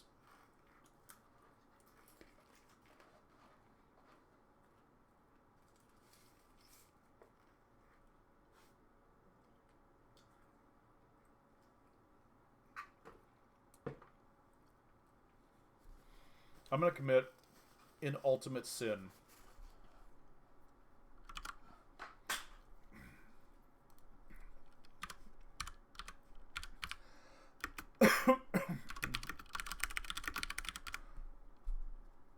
.8 meters meters a second is the Terran gravity constant, right?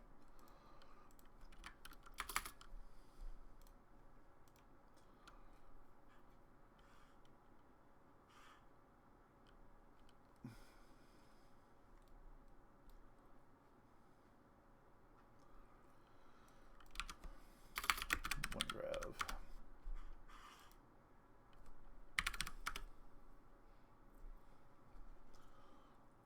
9.8 meters per second. What is 9.8 meters a second to feet per second? 32.152. 32.1522 feet per second is Terran gravity. And because I've kept my measurements almost entirely in Imperial system, in freedom units,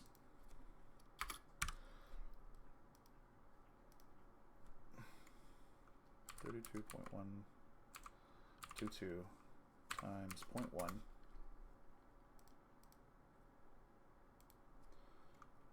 (32.1522) minus 3.21522. It's 28 point.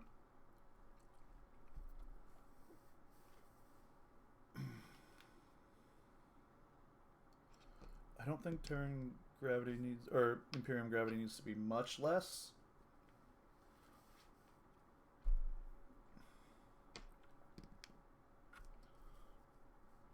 So I'm gonna go with 10%, or yeah, Iridathkin and Sudathkin gravity.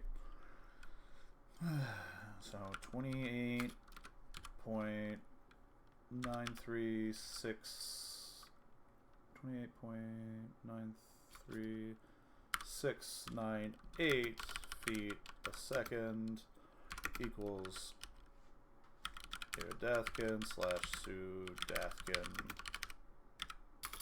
1 gravity. Which I can also just do as 9.8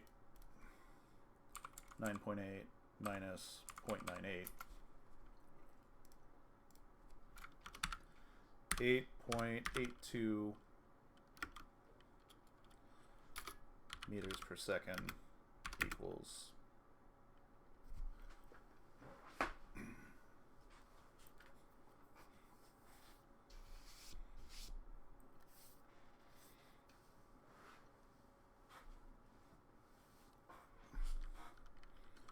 1 Terran gravity. Or no, 1 Dralian gravity is really what this will be. 1 Dralian gravity.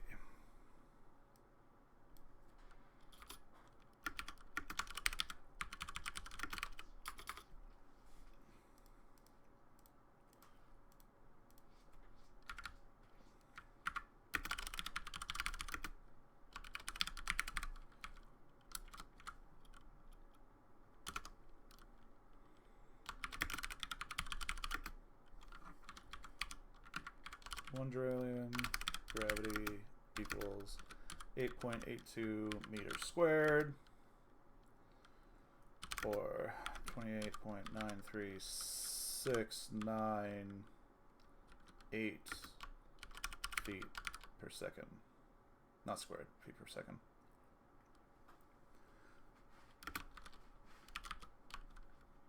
Um, 90% of Terran gravity.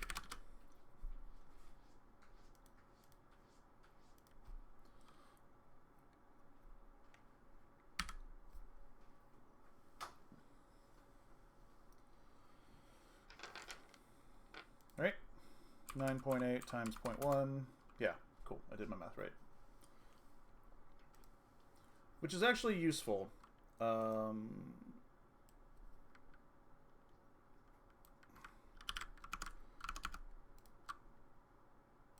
That is a unit of measurement that is genuinely important, actually.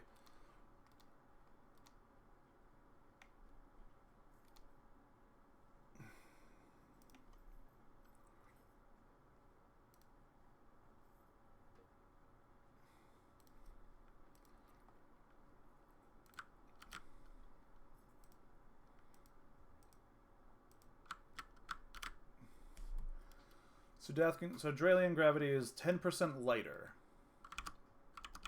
It's not a lot, but it is a little. It's a little bit to explain why they are. Everything's a little bit taller and a little bit bigger.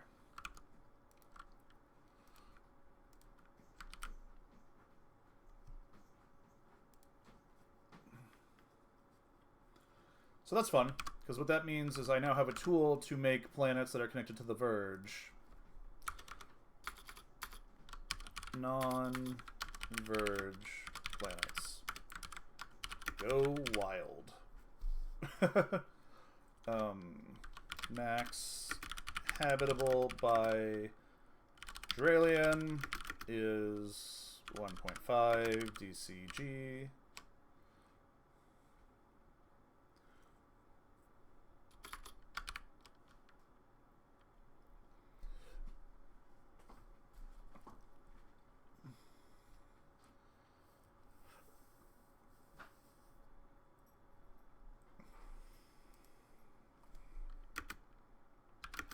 Some stretch with agrav, but it's uncomfy. Hi, bud. Hi, bud. Yeah, I agree with you. It's about time for me to wrap up stream. Yeah, I need to, you know. Oh shit, I need to do laundry. I need to do my life. We have finished a chapter, which is really exciting, but we added a chapter in the process, so I don't actually get to change this number. Down here.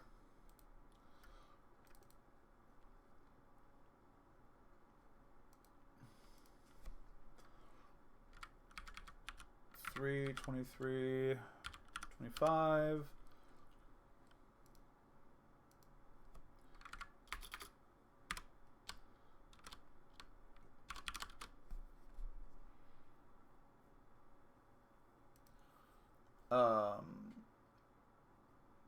But we finished a chapter. A feverish study is effectively done. It will need to get cleaned up, but it's effectively done.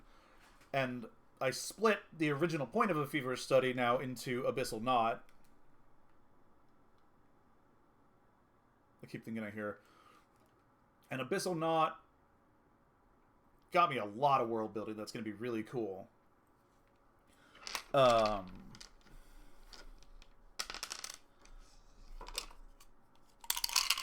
Like a lot of world building that'll be really cool. But also led me down some rabbit holes of like, hey, this is the first time we're going to another planet. In the story where it matters, like the time difference between the capital and the planet or between the standard clock. And so I did some interesting world building about making planets. Right? Including deciding the gravimetric constant of the Dralians is about 10% lower than Earth's. And regretting the fact that I did not decide to use metric system for all of my like word written metrics. And I've stuck to Imperial system. But also their measurement system is... I have some interesting measurements now, but knowing that one gravity is about 10% of our... or is 90% of ours, works really well.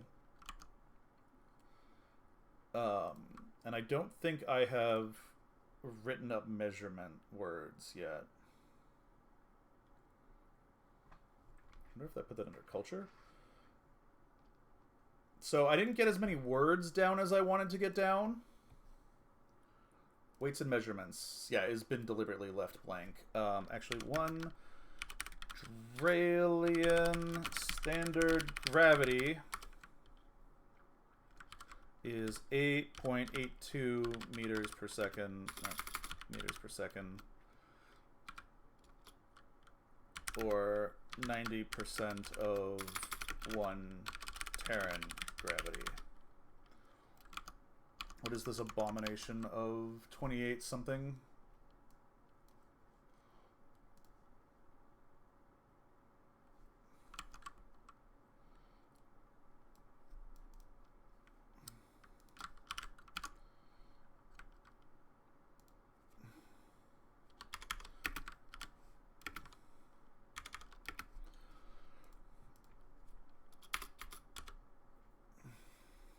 So that is something I will have to deal with at some point, is weights and measurements, but